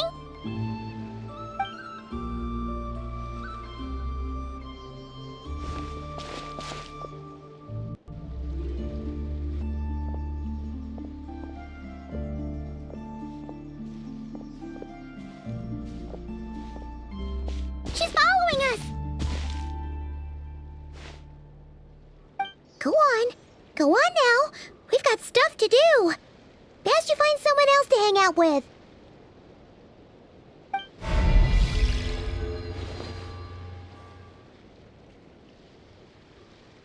Hey! Don't make it sound like Paimon's some kind of meanie. Paimon had no idea what she wanted, okay? Ugh. Anyway, Next time Paimon sees her, Paimon promises she'll be nicer. Seeing as we're on our way over to meet Lauma anyway, we can ask her about it while we're there.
Huh?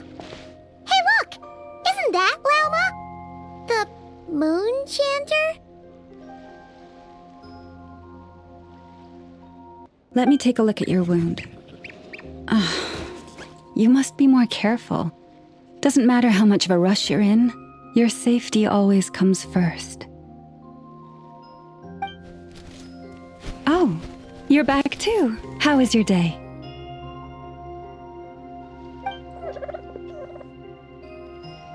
You what? Those two Fatui? The ones who were causing trouble in Nasha Town?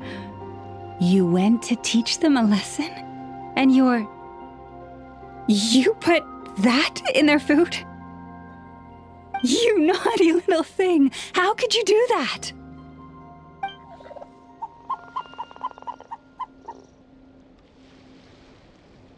They didn't notice. That's not the point. You mustn't do that again, okay?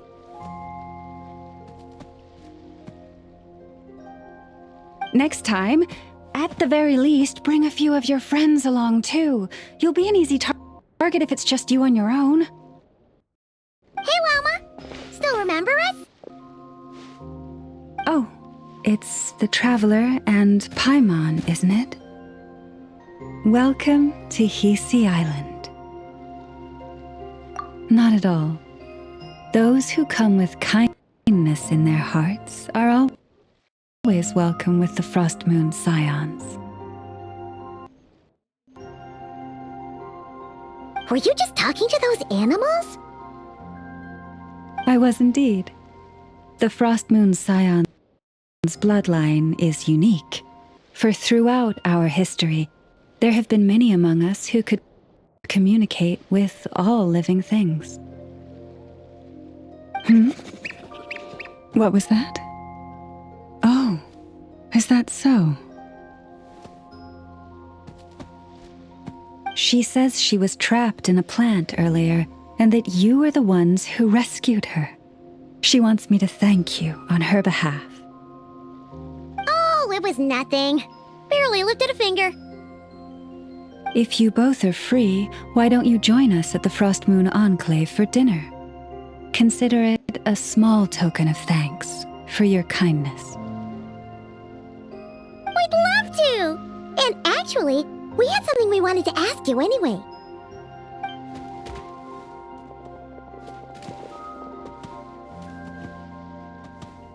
Oh. You're interested in the story of Kutar? Kutar? Yes. Kutar is our moon goddess. The moon maiden who guides us. But up close, this one somehow seems a bit different from the one in Nasha Town. It's like it's more... Natural? Or like... more harmonized in its design. That is because ever since the Fatui arrived in Nod Krai, they have been modifying and defacing our statues as they please. These statues were made by the Frost Moon Scions who settled here hundreds of years ago, crafted from the very finest Lunasol stone. Not only is this stone exceedingly rare, but it also brims with Kuvaki. I suppose the latter must be what caught the Fatui's eye. For a time, we put up fierce resistance. But now, this is the only one left that still retains her original form. We heard they even pulled some ancient moon's remnants down from the sky. That's right. The two largest remnants landed in Nod Krai. One here on Hisi Island, and the other on Paha Isle. The Fatui built their research facility on top of the remnant over on Paha Isle, but they've had their sights set on the one here, too.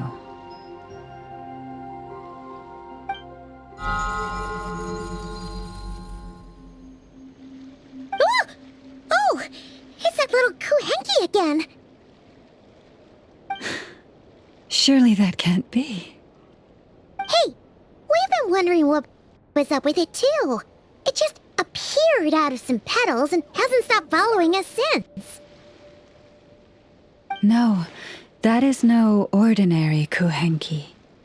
These we name Luonnotar, beings born from the moon goddess's blessing.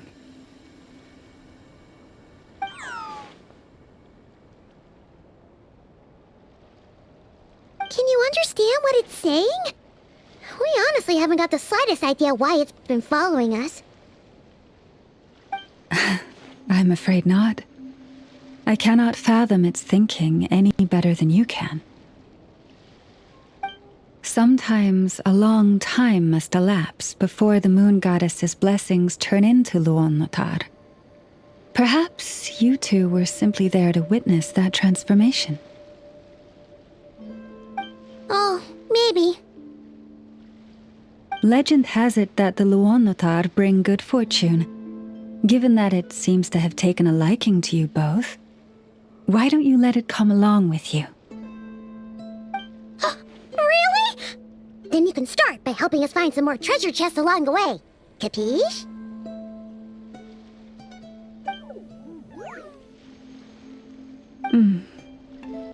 Twilight approaches. If you would hear more of the moon's story, then let us make our way to the Frost Moon Enclave. Beneath the gentle moonlight, I shall share this tale in full.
Oh, Lady Lama, you're back.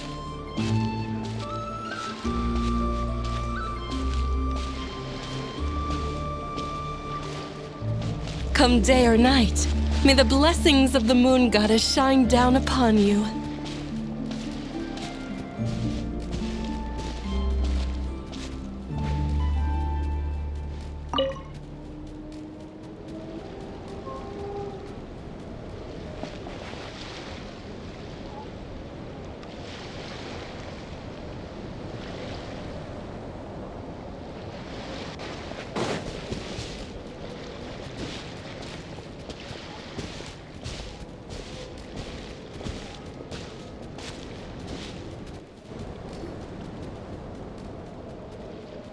Lama, you have returned. Wilhelmina, this is the Traveler and Paimon. Kindly arrange for 2 additional dinner settings for our honored guests. Of course, my lady. Wow! Everyone along the way here pretty much saluted you. Are you, like, super important around here? I am but a moon chanter. One entrusted to convey the moon goddess's will. Nothing more. She's just being modest. The Moon Chanter holds the highest rank among us Frostmoon Scions. Lama is our leader. Wilhelmina? I know. I'll send word to the kitchen. 2 meals coming up.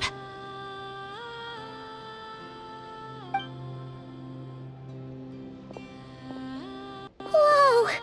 Paimon had no idea you were such a big shot. It is merely that the unique traits of our bloodline have manifested themselves especially strongly in my person. That is no accomplishment of my own.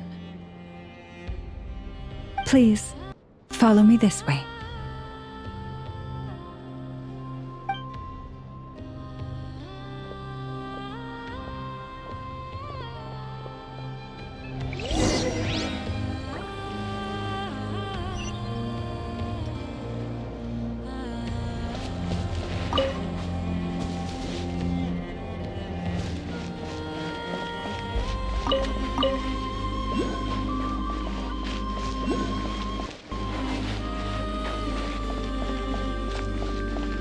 Come, children. It's time to offer up your prayers to the moon goddess.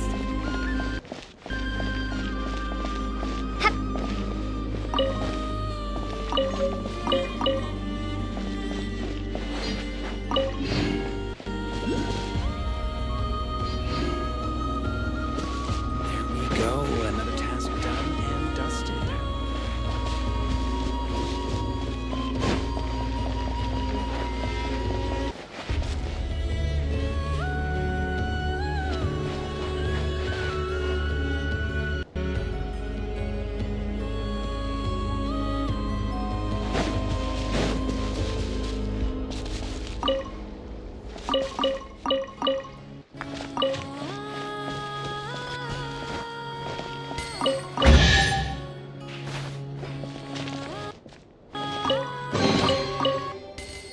A reward on the road.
Aino? Present!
Even to this day, I am still trying to piece together the many fragments of our past. It is a story not only of the Frost Moon Scions, but also of the moons themselves. A story of the moons? Yes. We Frost Moon Scions are the last descendants of the ancient golden realm of Hyperborea. Its former glory may have faded, but what remains is a memory uniquely ours. In the distant past, Teyvat had not just one moon, but 3. It is said that they were created by the primordial master of this world, cast into the firmament to keep peace in the land below. Firstborn was the eternal moon, largest of the 3. Legend has it that it was her immense Kuvaki, that gave rise to the ocean tides. Next was the frost moon, smaller than her big sister, yet brightest in radiance. Her glow became the cold, undying lantern of the night. Finally came the iridescent moon, smallest of the sisters. Most of the time, her light was barely visible to the naked eye. Yet when she shone, her fleeting halos were all the more mysterious for it. Wow! Sounds like it all happened so long ago. So, what happened to them afterwards? Afterwards, well, as you have seen, the 3 moon goddesses perished. This happened in a war triggered by the Descenders, and of the 3 lunar husks, only the frost moon survived unbroken, while the others were shattered to pieces. Oh, so that's why there were ancient moon's remnants in the sky. Yes. It is also said that when the moons shattered, most of their fragments rained down upon this land like stardust. That is why Nod Krai is blessed with such an abundance of Kuvaki. As for the remnant that the Fatui recently pulled down, that belonged to the Eternal Moon. Wait a sec. But you just said that 2 of the moons were shattered, so where are the remnants of the iridescent moon? The iridescent moon's remnants were never found. What happened to her after the war remains a mystery. Some say she vanished in an instant, while others believe that her remnants are simply too delicate to leave a trace.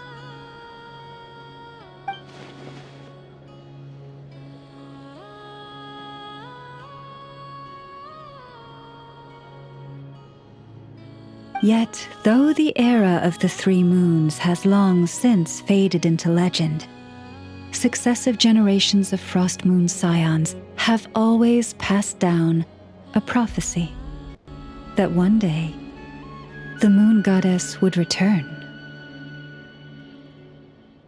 And in the end, that prophecy did indeed come to pass, though not quite. Lady Lama! Lady Lama, are you there? Cappy, what is the matter? Lady Lama, it's my daughter, Karina. Her illness. Take me to her, right away.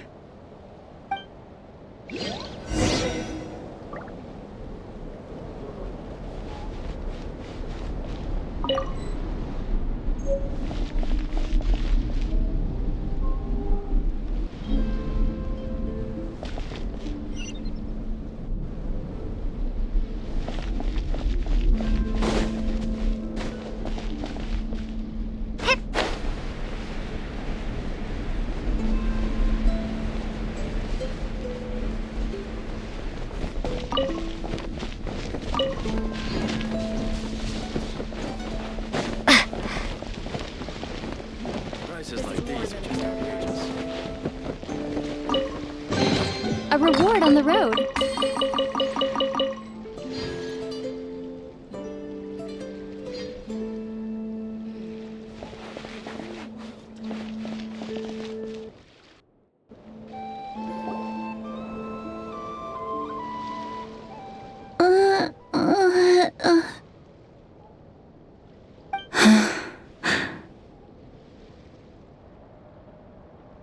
Her sensitivity to Kuvaki is flaring up again. After her last treatment, did you follow my advice and seek medical help in Nasha Town? But those doctors are all Snezhnayan. They're outsiders, compatriots of those brutes who invaded our homeland. How can we possibly trust them? Not all outsiders are enemies, Cappy. They've been treating this condition for generations. They have the experience we lack. But we're Frostmoon's scions. Should we not remember what the outsiders did to our moons? Surely the Lady Kutar will reward our devotion. But Cappy, Kutar is long... This isn't the time for a debate.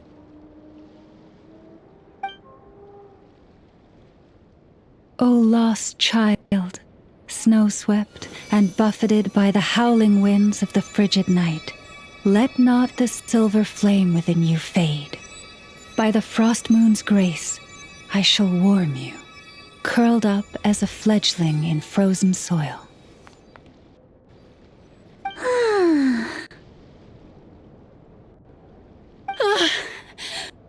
Praise be to the moon goddess, my Karina.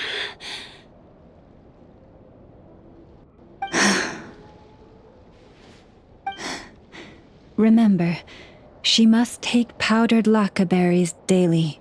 It will ease her symptoms.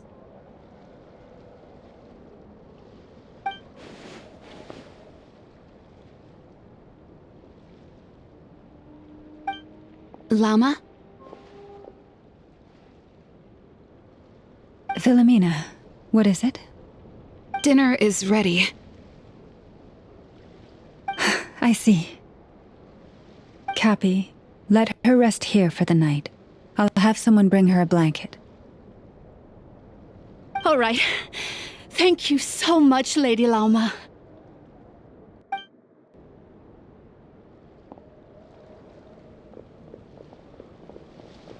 Will she be all right?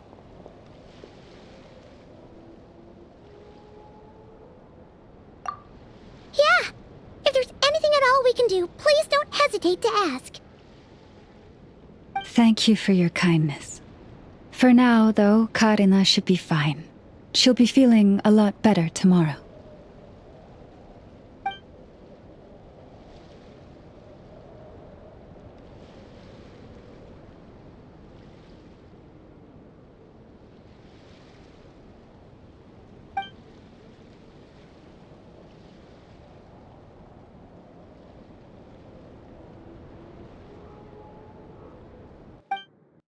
Please do not be worried. Come, let us head to dinner. I believe you still have some questions for me.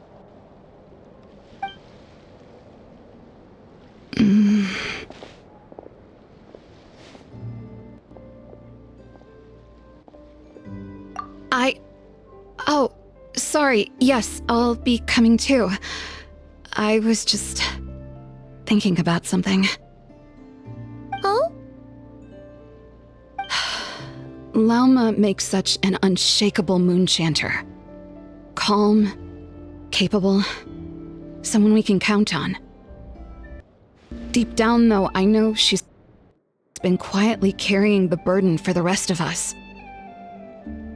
Traveler, Paimon, believe me when I say that as a fellow Frostmoon Scion, I do worry about Lauma. It's just that sometimes it's hard to say it to her face. Could I ask you to look out for her? I can tell she really trusts you.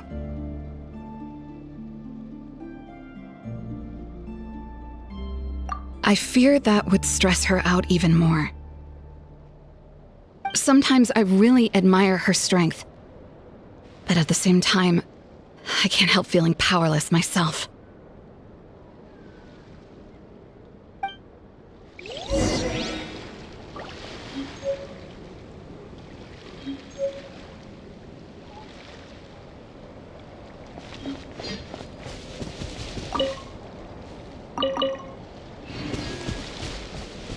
Prices like these are just outrageous. This is more than a fair price.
I'm so full.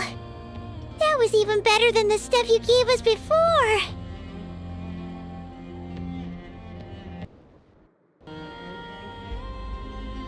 I'm glad to hear it.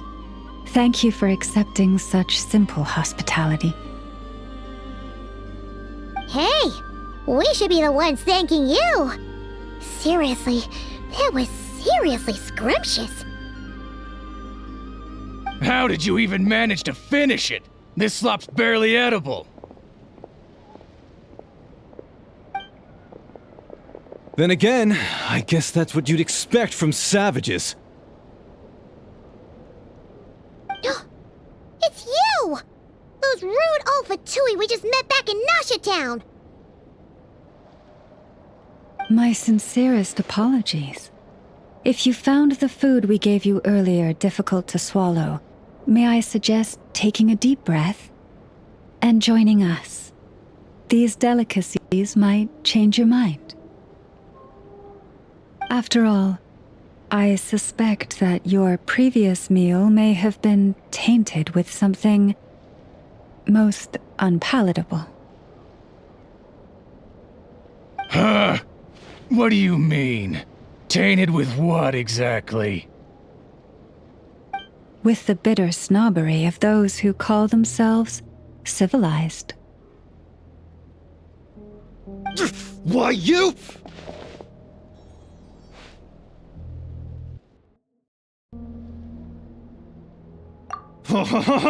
Looking for a fight?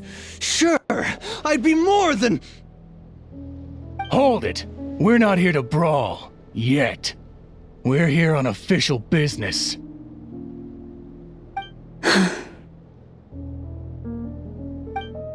Orders from above. We're here to deliver the Frostmoon's scions a warning. Or rather, a final ultimatum. You have 3 days to hand over the relic and reveal the whereabouts of your so-called Kutar. If you fail to do so, the Fatui will immediately begin the cleansing of Hisi Island. Which, by the way, is the sovereign territory of the Tsaritsa of Snezhnaya. What insolence! Your demands are outrageous! For generations, this land has belonged to the... Dear guests, allow me to save you both time and trouble with a speedy reply. The Frostmoon Scions will never hand over anything to the Fatui. And to those who set foot on our land with ill intent, I say this. With your blood, we shall draw an inviolable line in the snow. That applies to you, too. Stubborn savages, the lot of you!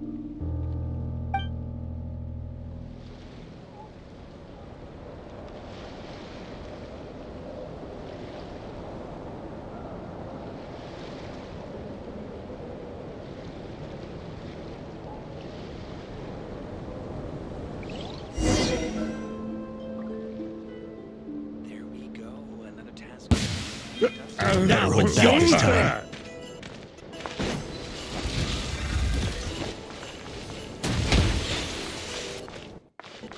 This ought to do it.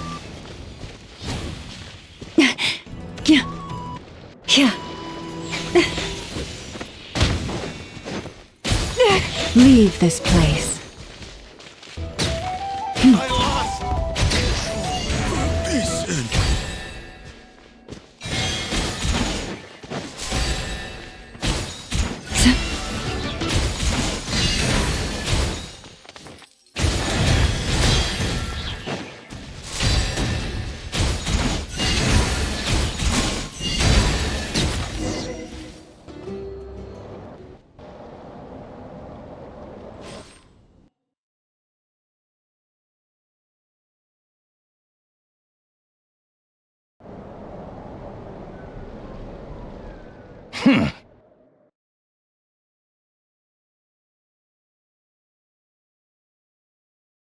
Hey, if you're so tough, get back!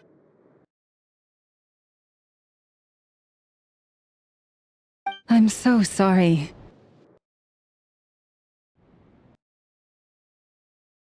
Come on, it's not you.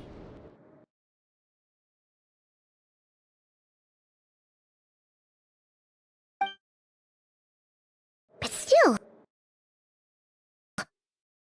they mentioned a relic. And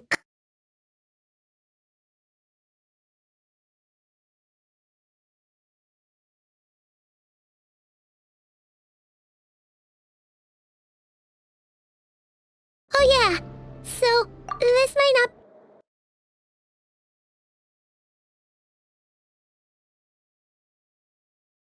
be the best time to bring this up, but we kinda have a favor to ask of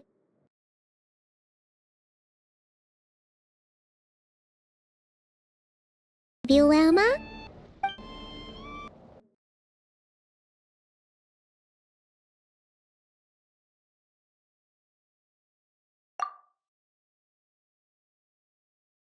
I see.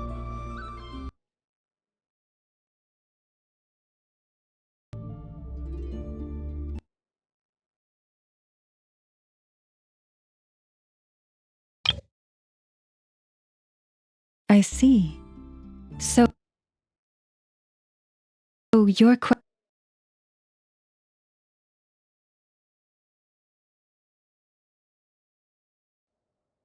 I see.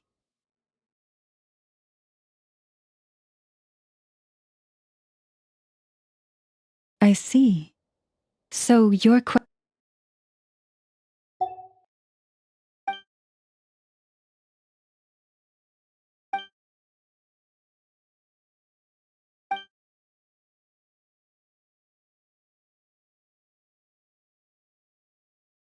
There we go.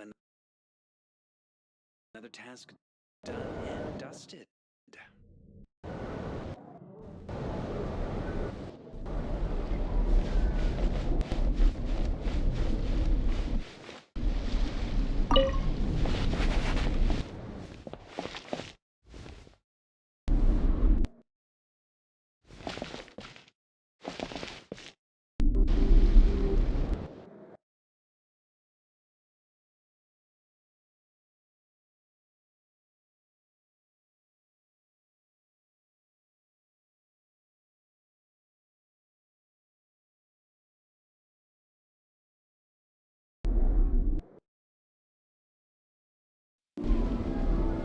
Come,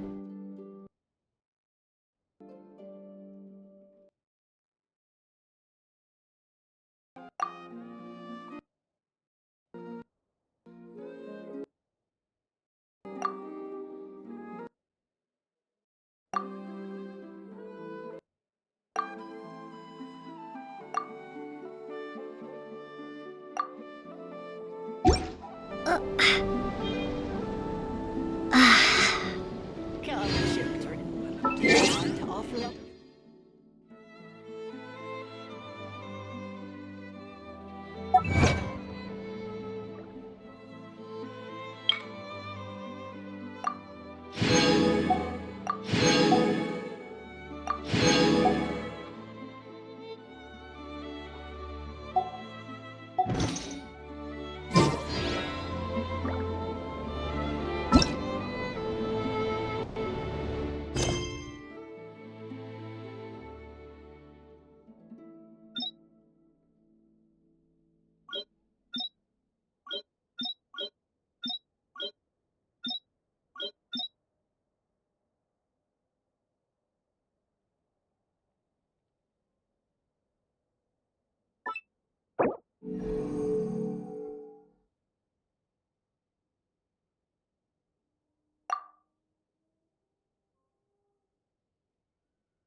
is spectacular! Kutar was born here on Hisi Island around 500 years ago. As it just so happened, a priestess of the Frost Moon Scions witnessed the moment of her birth. Instantly realizing that this was the prophesied rebirth, she quietly recorded the event and carved this statue to honor that miracle. According to legend, Kutar's birth was accompanied by the sudden appearance of many Kuhenki, who wove the moonlight that bathed her into silken vestments fit for a goddess.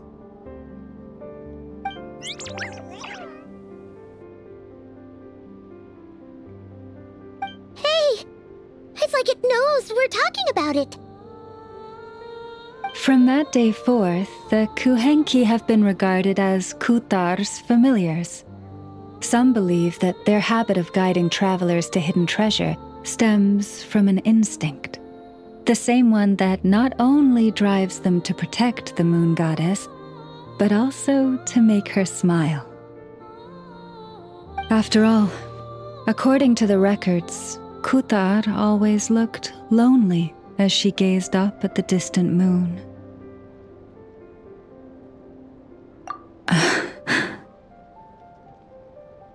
Kutar left Hisi Island before I was even born. According to the previous moon chanter, the goddess was angered by our people's greed, and that is why she left us. Where did she go? No one knows what happened after she left. But just a few months ago, after those 2 ancient moon's remnants fell from the sky, she was spotted on Hisi Island once more. And the Fatui have been harassing and threatening us ever since. Judging from what they've said, our moon goddess is actually their missing harbinger, Columbina, the damselette. The damselette? But isn't she number 3 amongst the Fatui harbingers? So she's actually the moon goddess. Why would she join the Fatui then? That too is a question I've struggled with. But even at the best of times, understanding other people's choices is difficult, let alone those of a goddess. Plus, forgive me, there I go again, rambling on about our history. But you came here to ask about the sacred relic, didn't you? Honestly, Paimon's not sure which part she's more curious about now.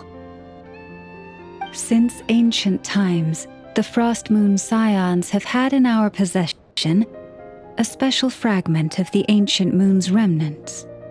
A piece in which I sense a power unlike any other. Successive generations of moon chanters have all detected a divine presence within it. We heard you can use it to see what happened in the past.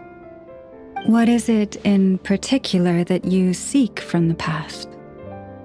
Well, basically, to cut a long story short, the traveler here is actually from outside of Tibet.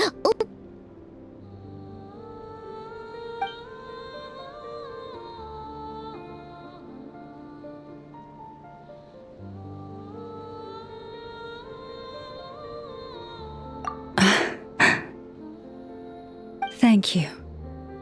Your honesty is a sign of your trust, both in me and the Frost Moon Scions.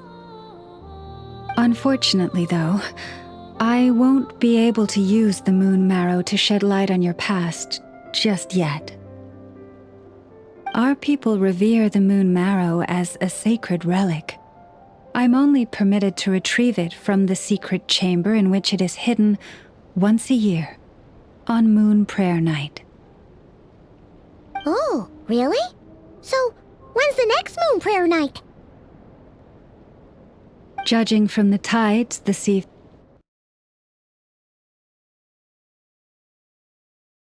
evening?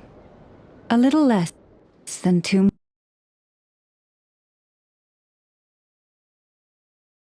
months.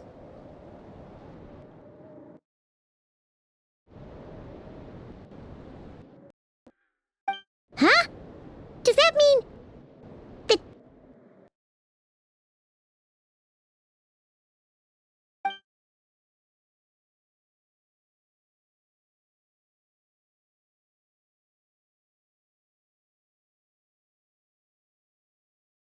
This is also when Nod Krai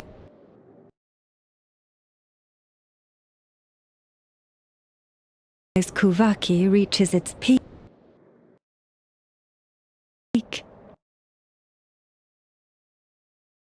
Oh.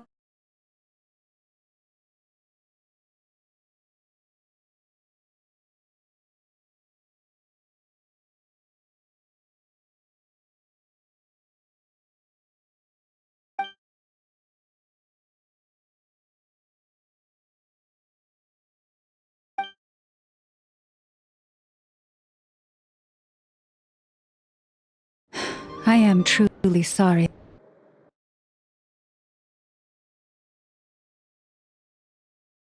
But, as the moon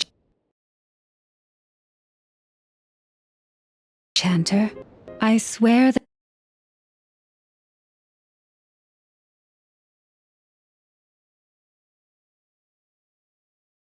that I will do everything I can to help you find the answers you seek.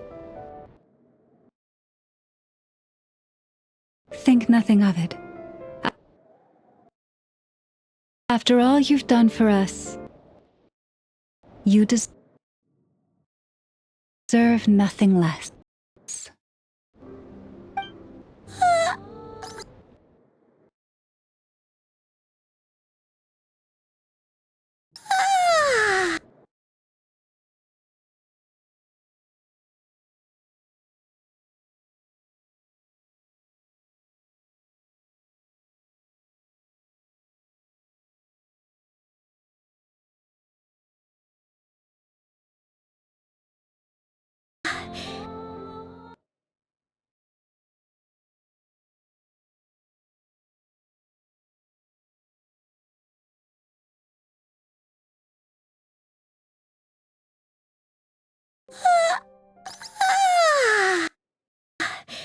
Who'd have thought today was only our first...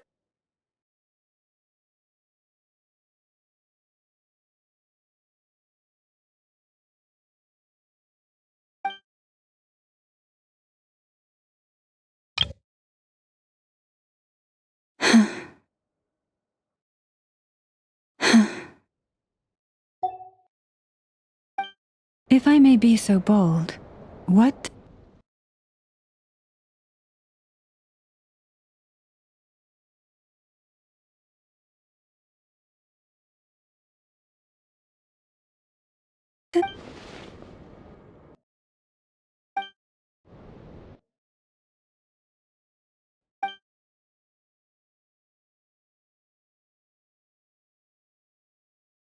if you are aware of something, a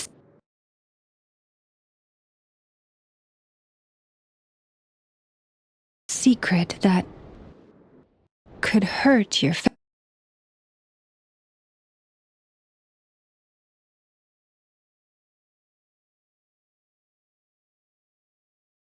family, would you be honest with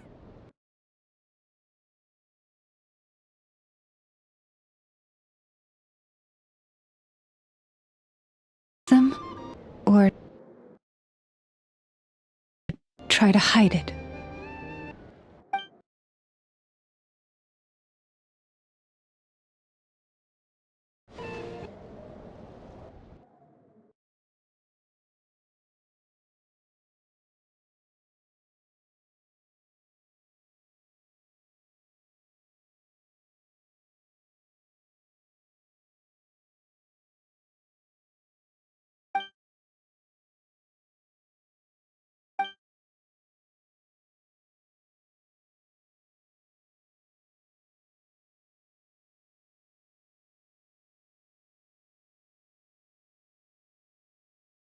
I guess...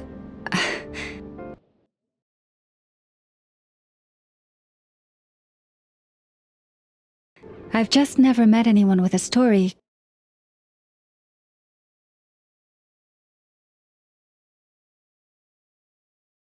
quite like yours before.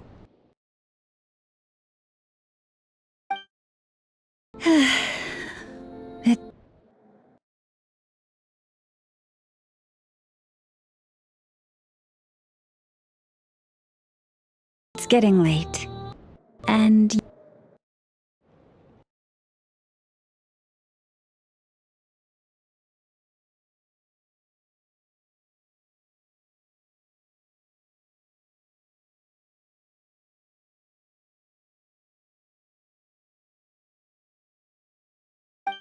Oh, that's all right. We've already got a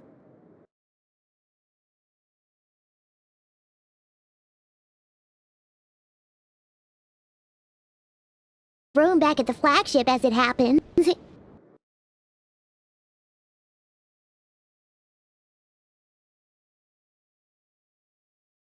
Speaking of which, if you ever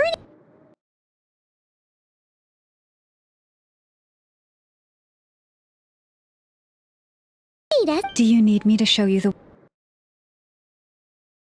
way back?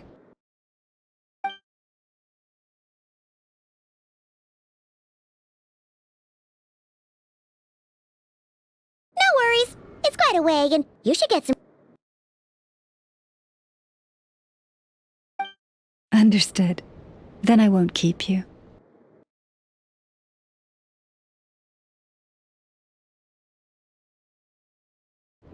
May your first night in Nod Krai pass in stillness and...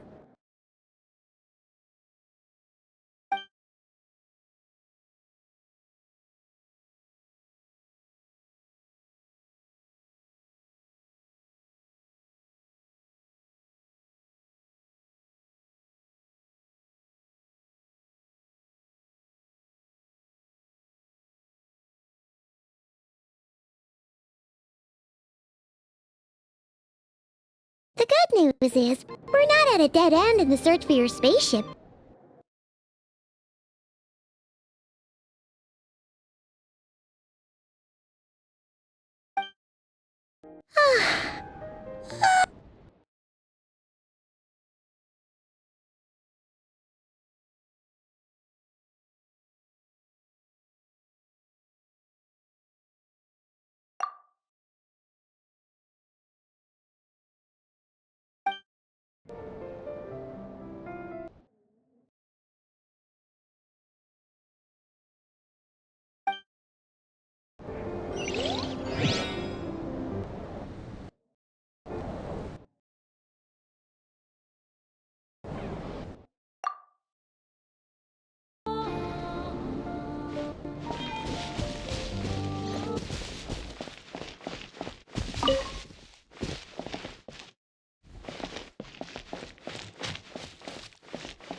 Ad Astra Abyssosk. Welcome. Thank you for completing today's commissions. Here.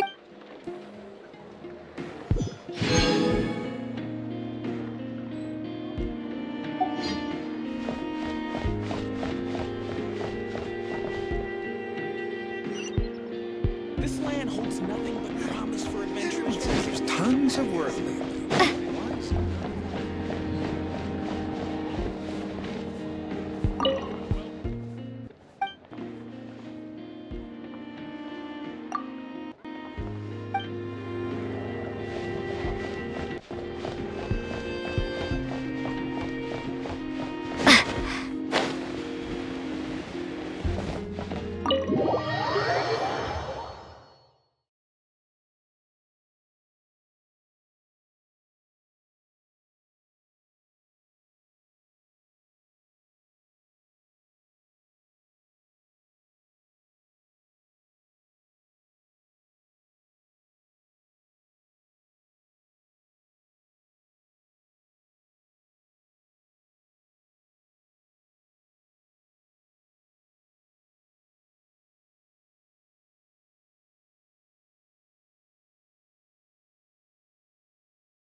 Hey, what are you doing here? Hey, what are you doing here? Hey, what are you doing here?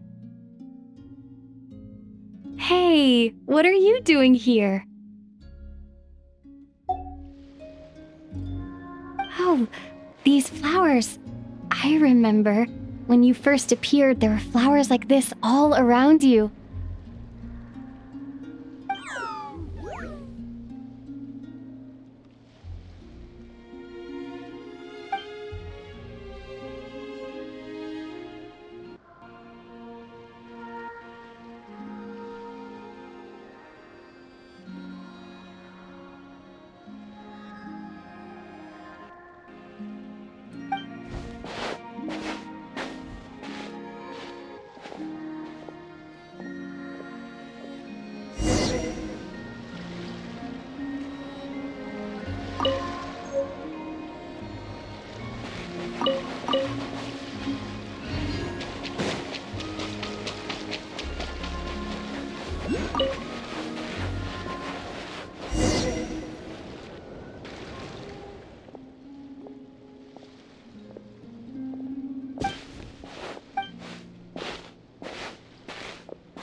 Hey, oh.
Who goes there?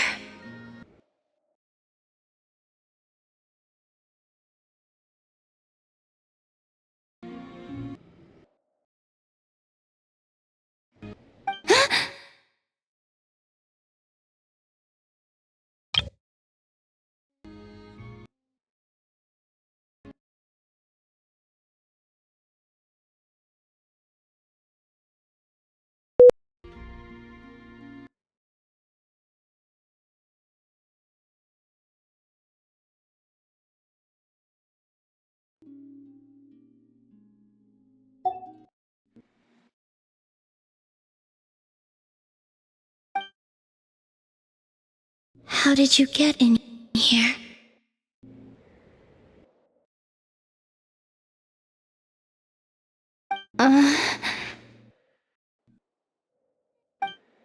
I am but a passing traveler. I followed your song here. I'm very sorry if I've intruded.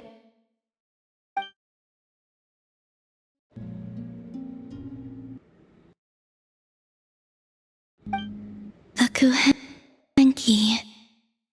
She brought you here.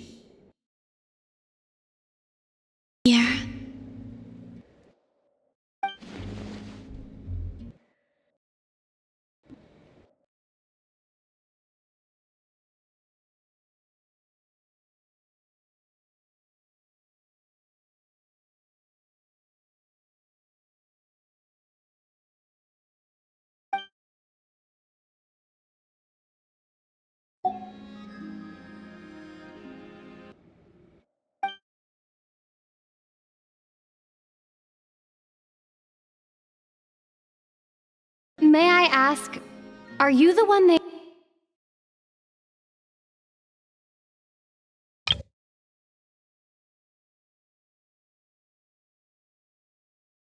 May I ask, are you the one they...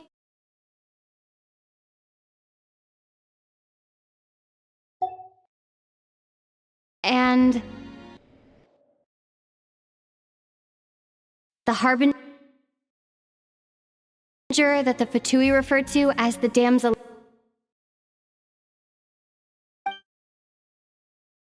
The Fatui? Are you here at their behest?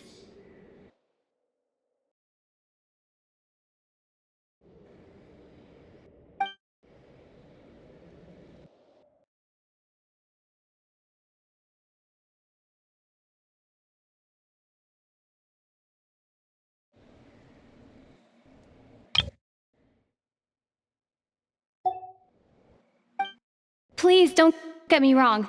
I have no intention of doing... anything for the Fatui.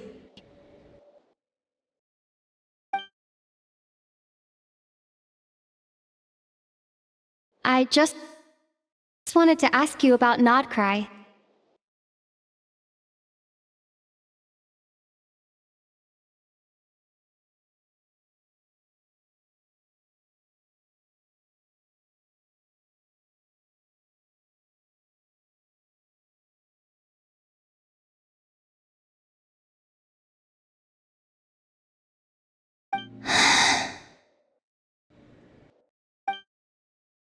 Do not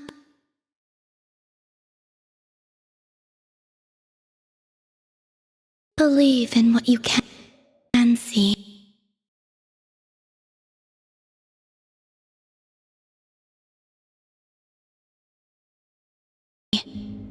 What truly matters is what you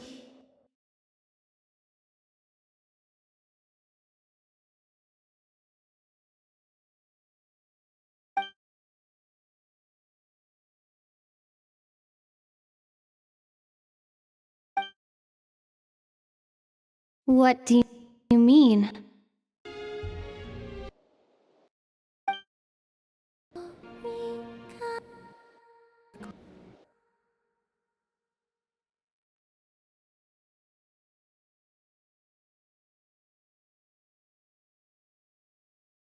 What do you mean?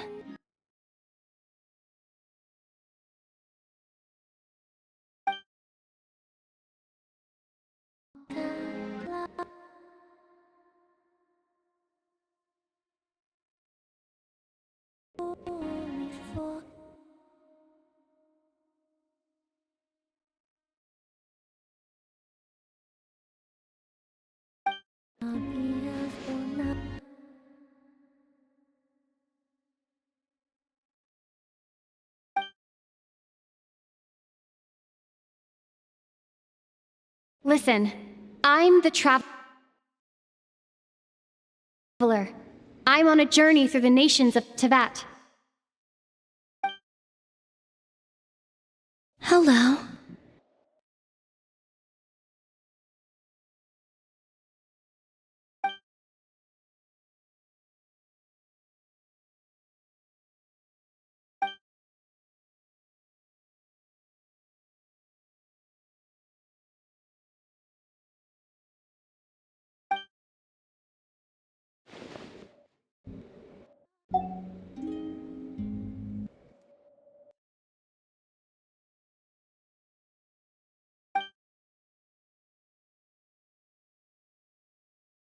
Could you tell me your name?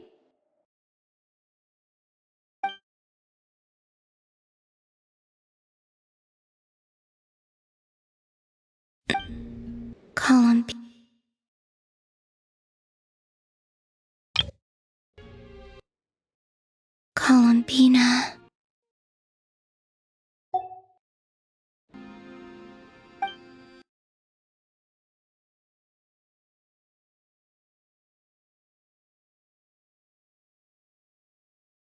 Kutar. The damsel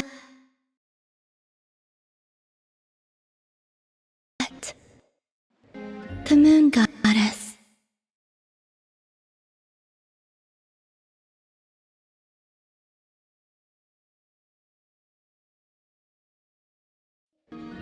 Pick whichever.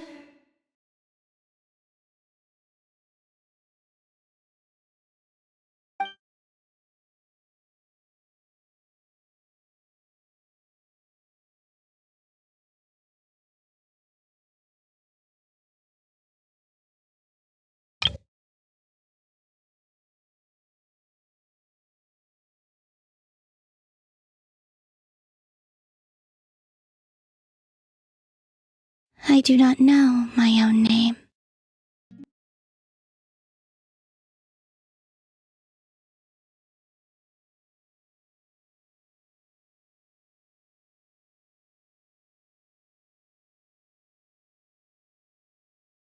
I do not know my own name.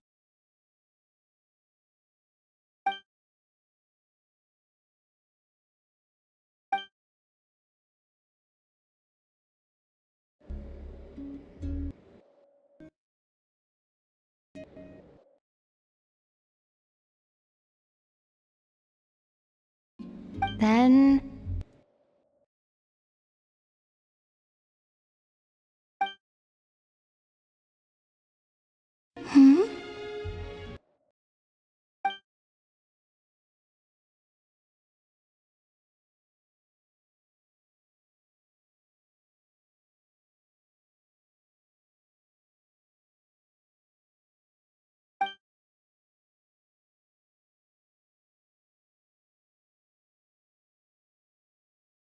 This Kuhenki, this Luanatar, did you bring her into being?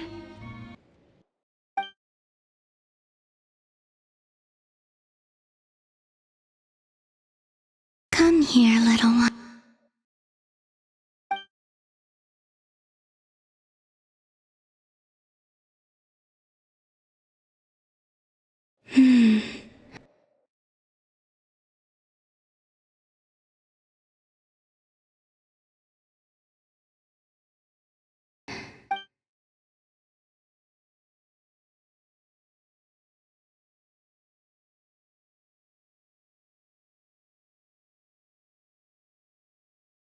People always assume I can do many things. Assume I have done many things.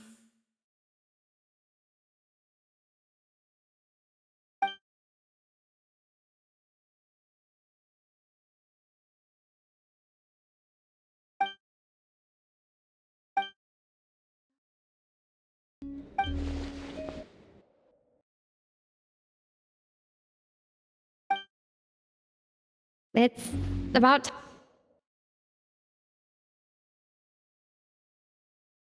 time I got going.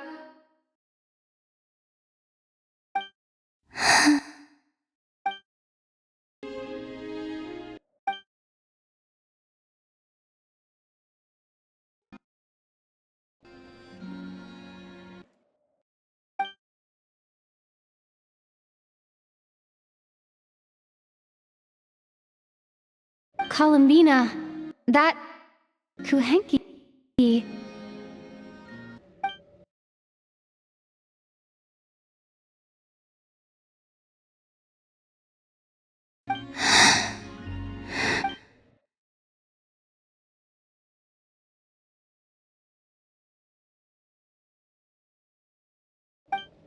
Go then.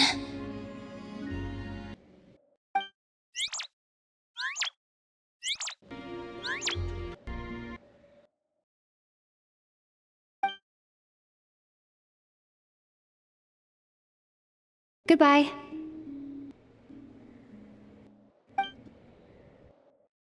Take care. The moon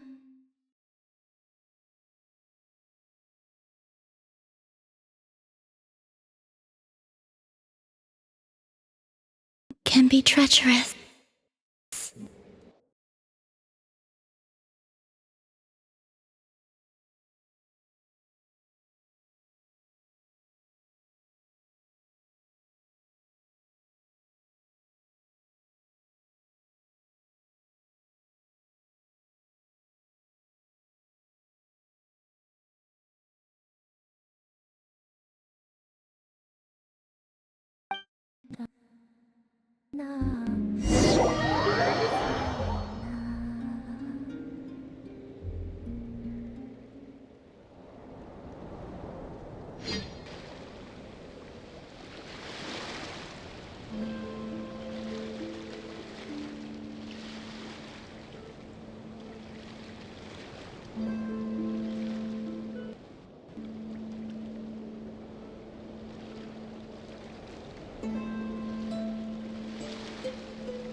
Wait, is that...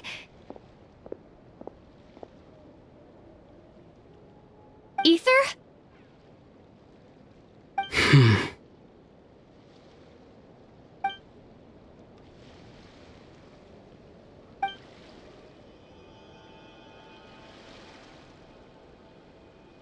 Ether!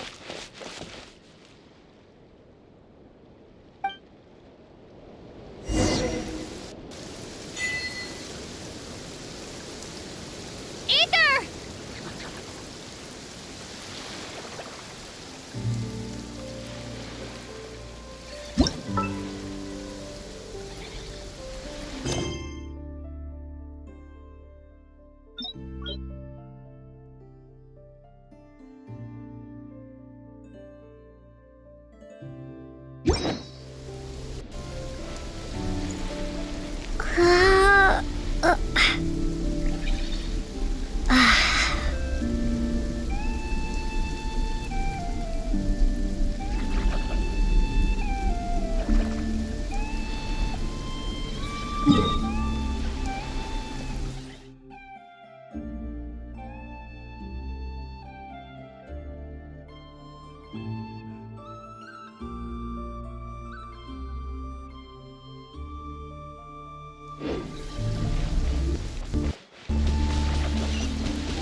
Ether!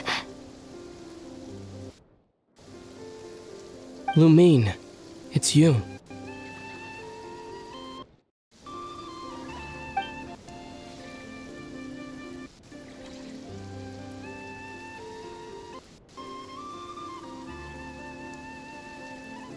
Why are you here on Hisi Island? If I told you I was here in search of the Frost Moon Scion's sacred relic, what would you think?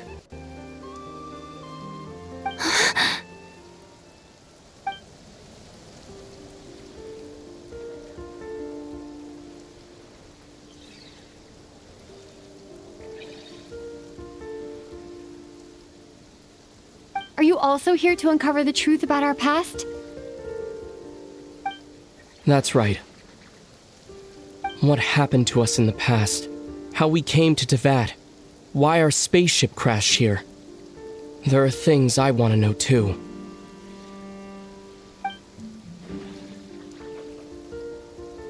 But I'm not about to sit around waiting for another 2 months to find out. Wait! Wait? But I still have unfinished business.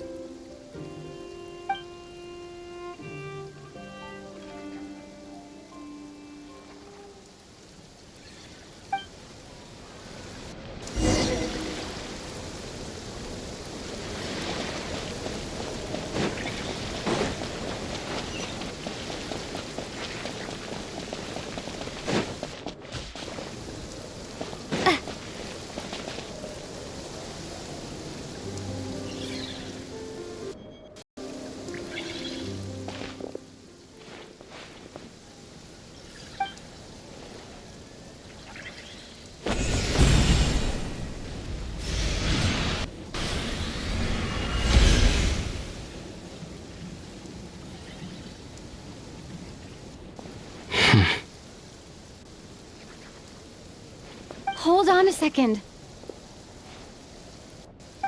What's wrong? That's the Frost Moon Scion's sacred relic. We can't just... Use it to get to the bottom of all this? We should at least get their permission. You barely even know her, yet already you hold that moon chanter in such high trust. What do you mean? She told you that the seal can only be broken on moon prayer night, when the flow of Kuvaki is at its peak, yes?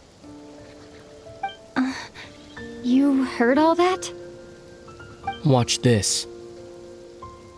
Huh? But... Get it now? She's been stalling for time. As long as the statue's base is imbued with sufficient power, the secret chamber can be opened at any time.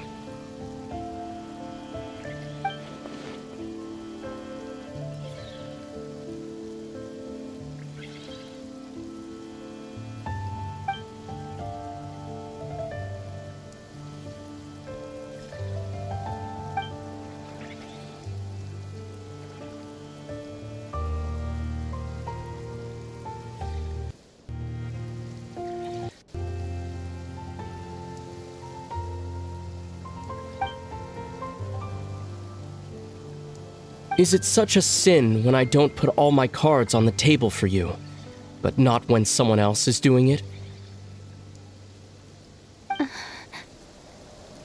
It's not like that. Is it? Ether, you've got it all wrong. This whole time I've wanted to ask you, what happened to make you like this? I admit, I've been having trouble accepting it. But after all this time apart, I've finally come to terms with who you are, willful side and all. I trust you. I still do. Through all the worlds we've traveled, you've always been there by my side. If there are things you can't explain yet, I can wait while the journey goes on. I'll wait as long as it takes. Until the day you're ready to talk. Lumine.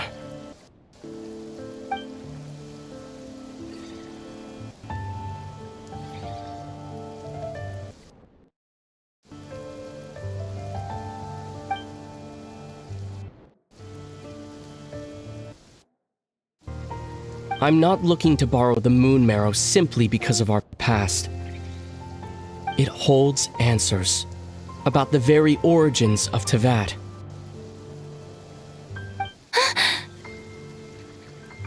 I've always believed that if you want the truth, you have to see the whole story for yourself. I'm not asking you to trust me, Lumine. Just don't try and stop me. If this choice weighs on your heart, then let me go in alone. Forget this meeting ever took place. A bit late for that now. But maybe this is the chance I've been waiting for all along. Even if it fades with the morning light. I want to go with you. You sure? Yeah. Then let's go.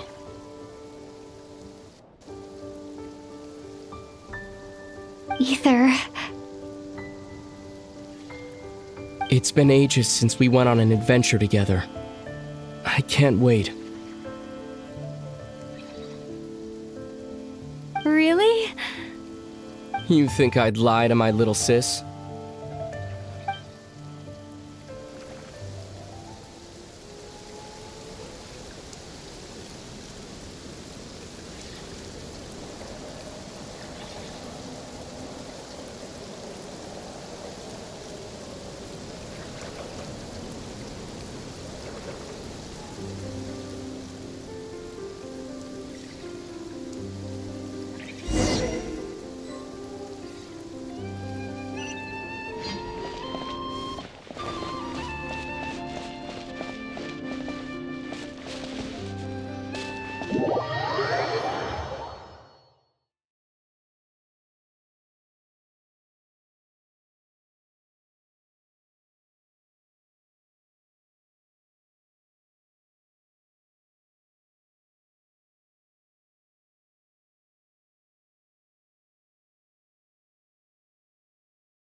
From what I understand, the path ahead is likely to be full of trials and challenges.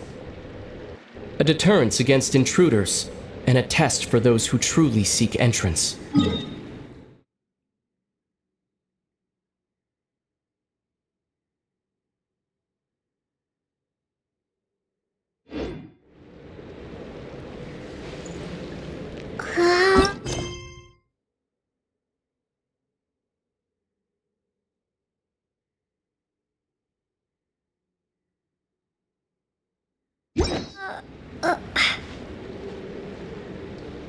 Nah, I doubt the two of us will have any problems. I agree. Still, if we get separated, things could get tricky. Best we move together and watch each other's backs. Even the sound of your footsteps takes me right back. As a warrior, as a traveler, as my little sister.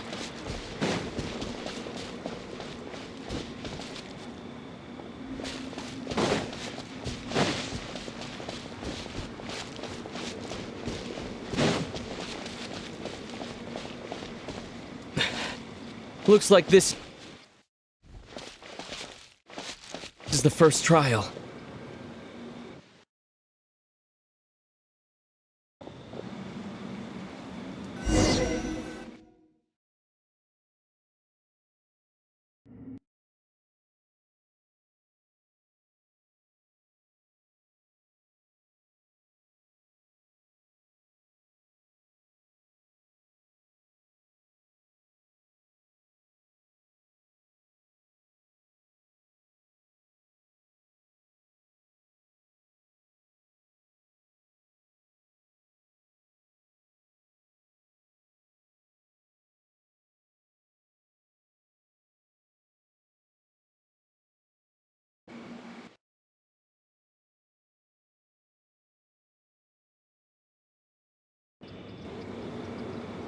Lumine, do you understand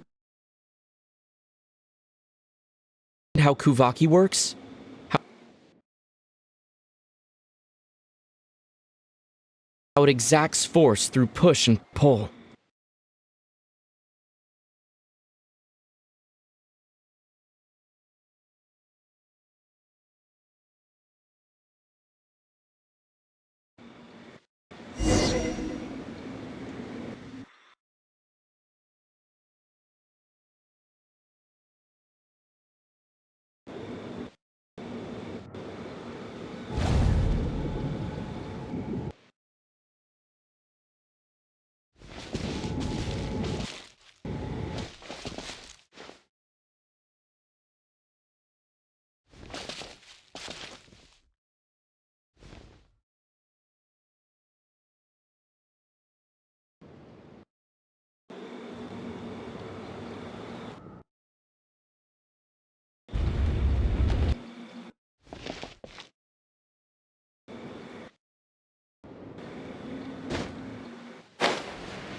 Ether!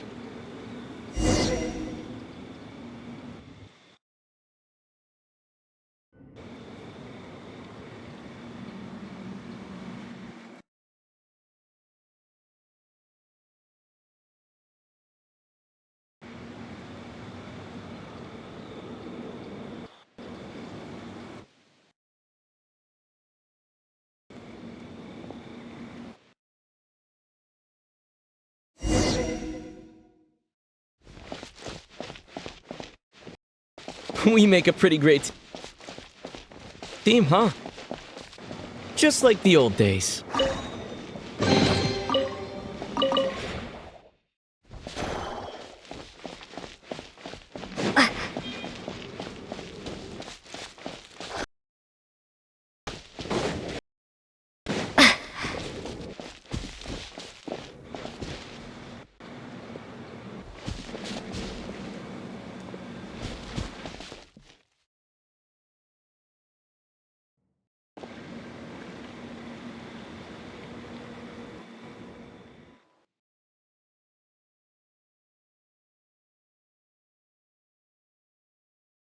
A wide open space. Must be in for a fight.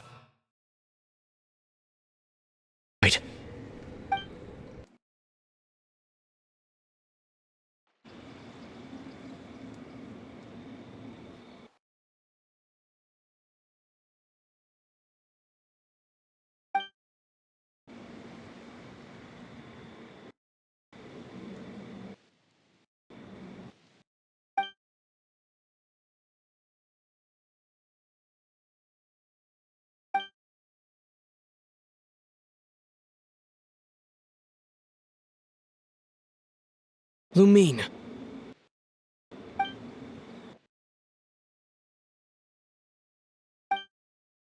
Why are you looking at me like that?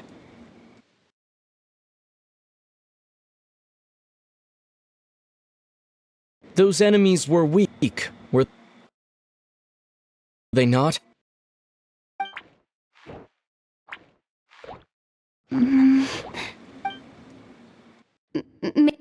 Maybe it's because the trial's only just begun.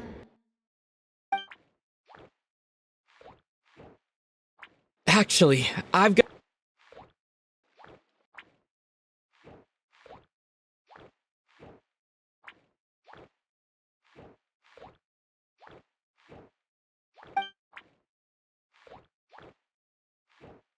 Why don't we have ourselves a little friendly competition?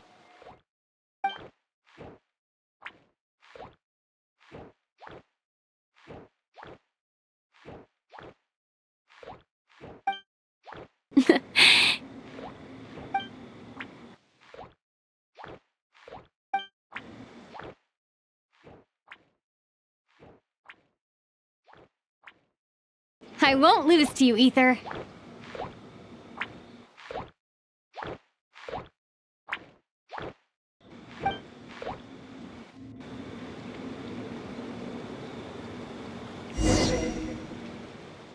If memory serves, I used to come out on top more often than not.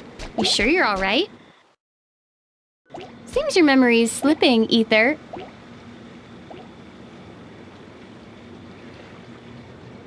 Save it. We'll know who's stronger soon enough. Let's see what you've got. Yeah!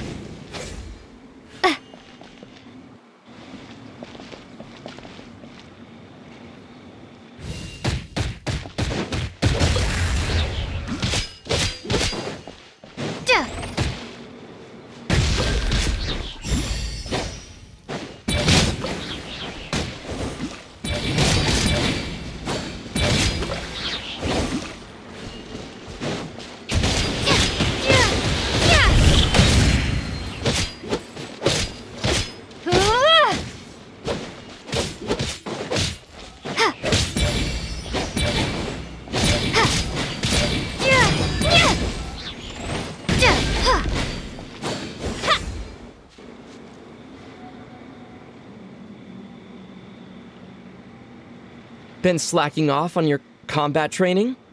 Or has no one been around to keep you in shape? No, I just wanted to let you win. Been too busy practicing your excuses.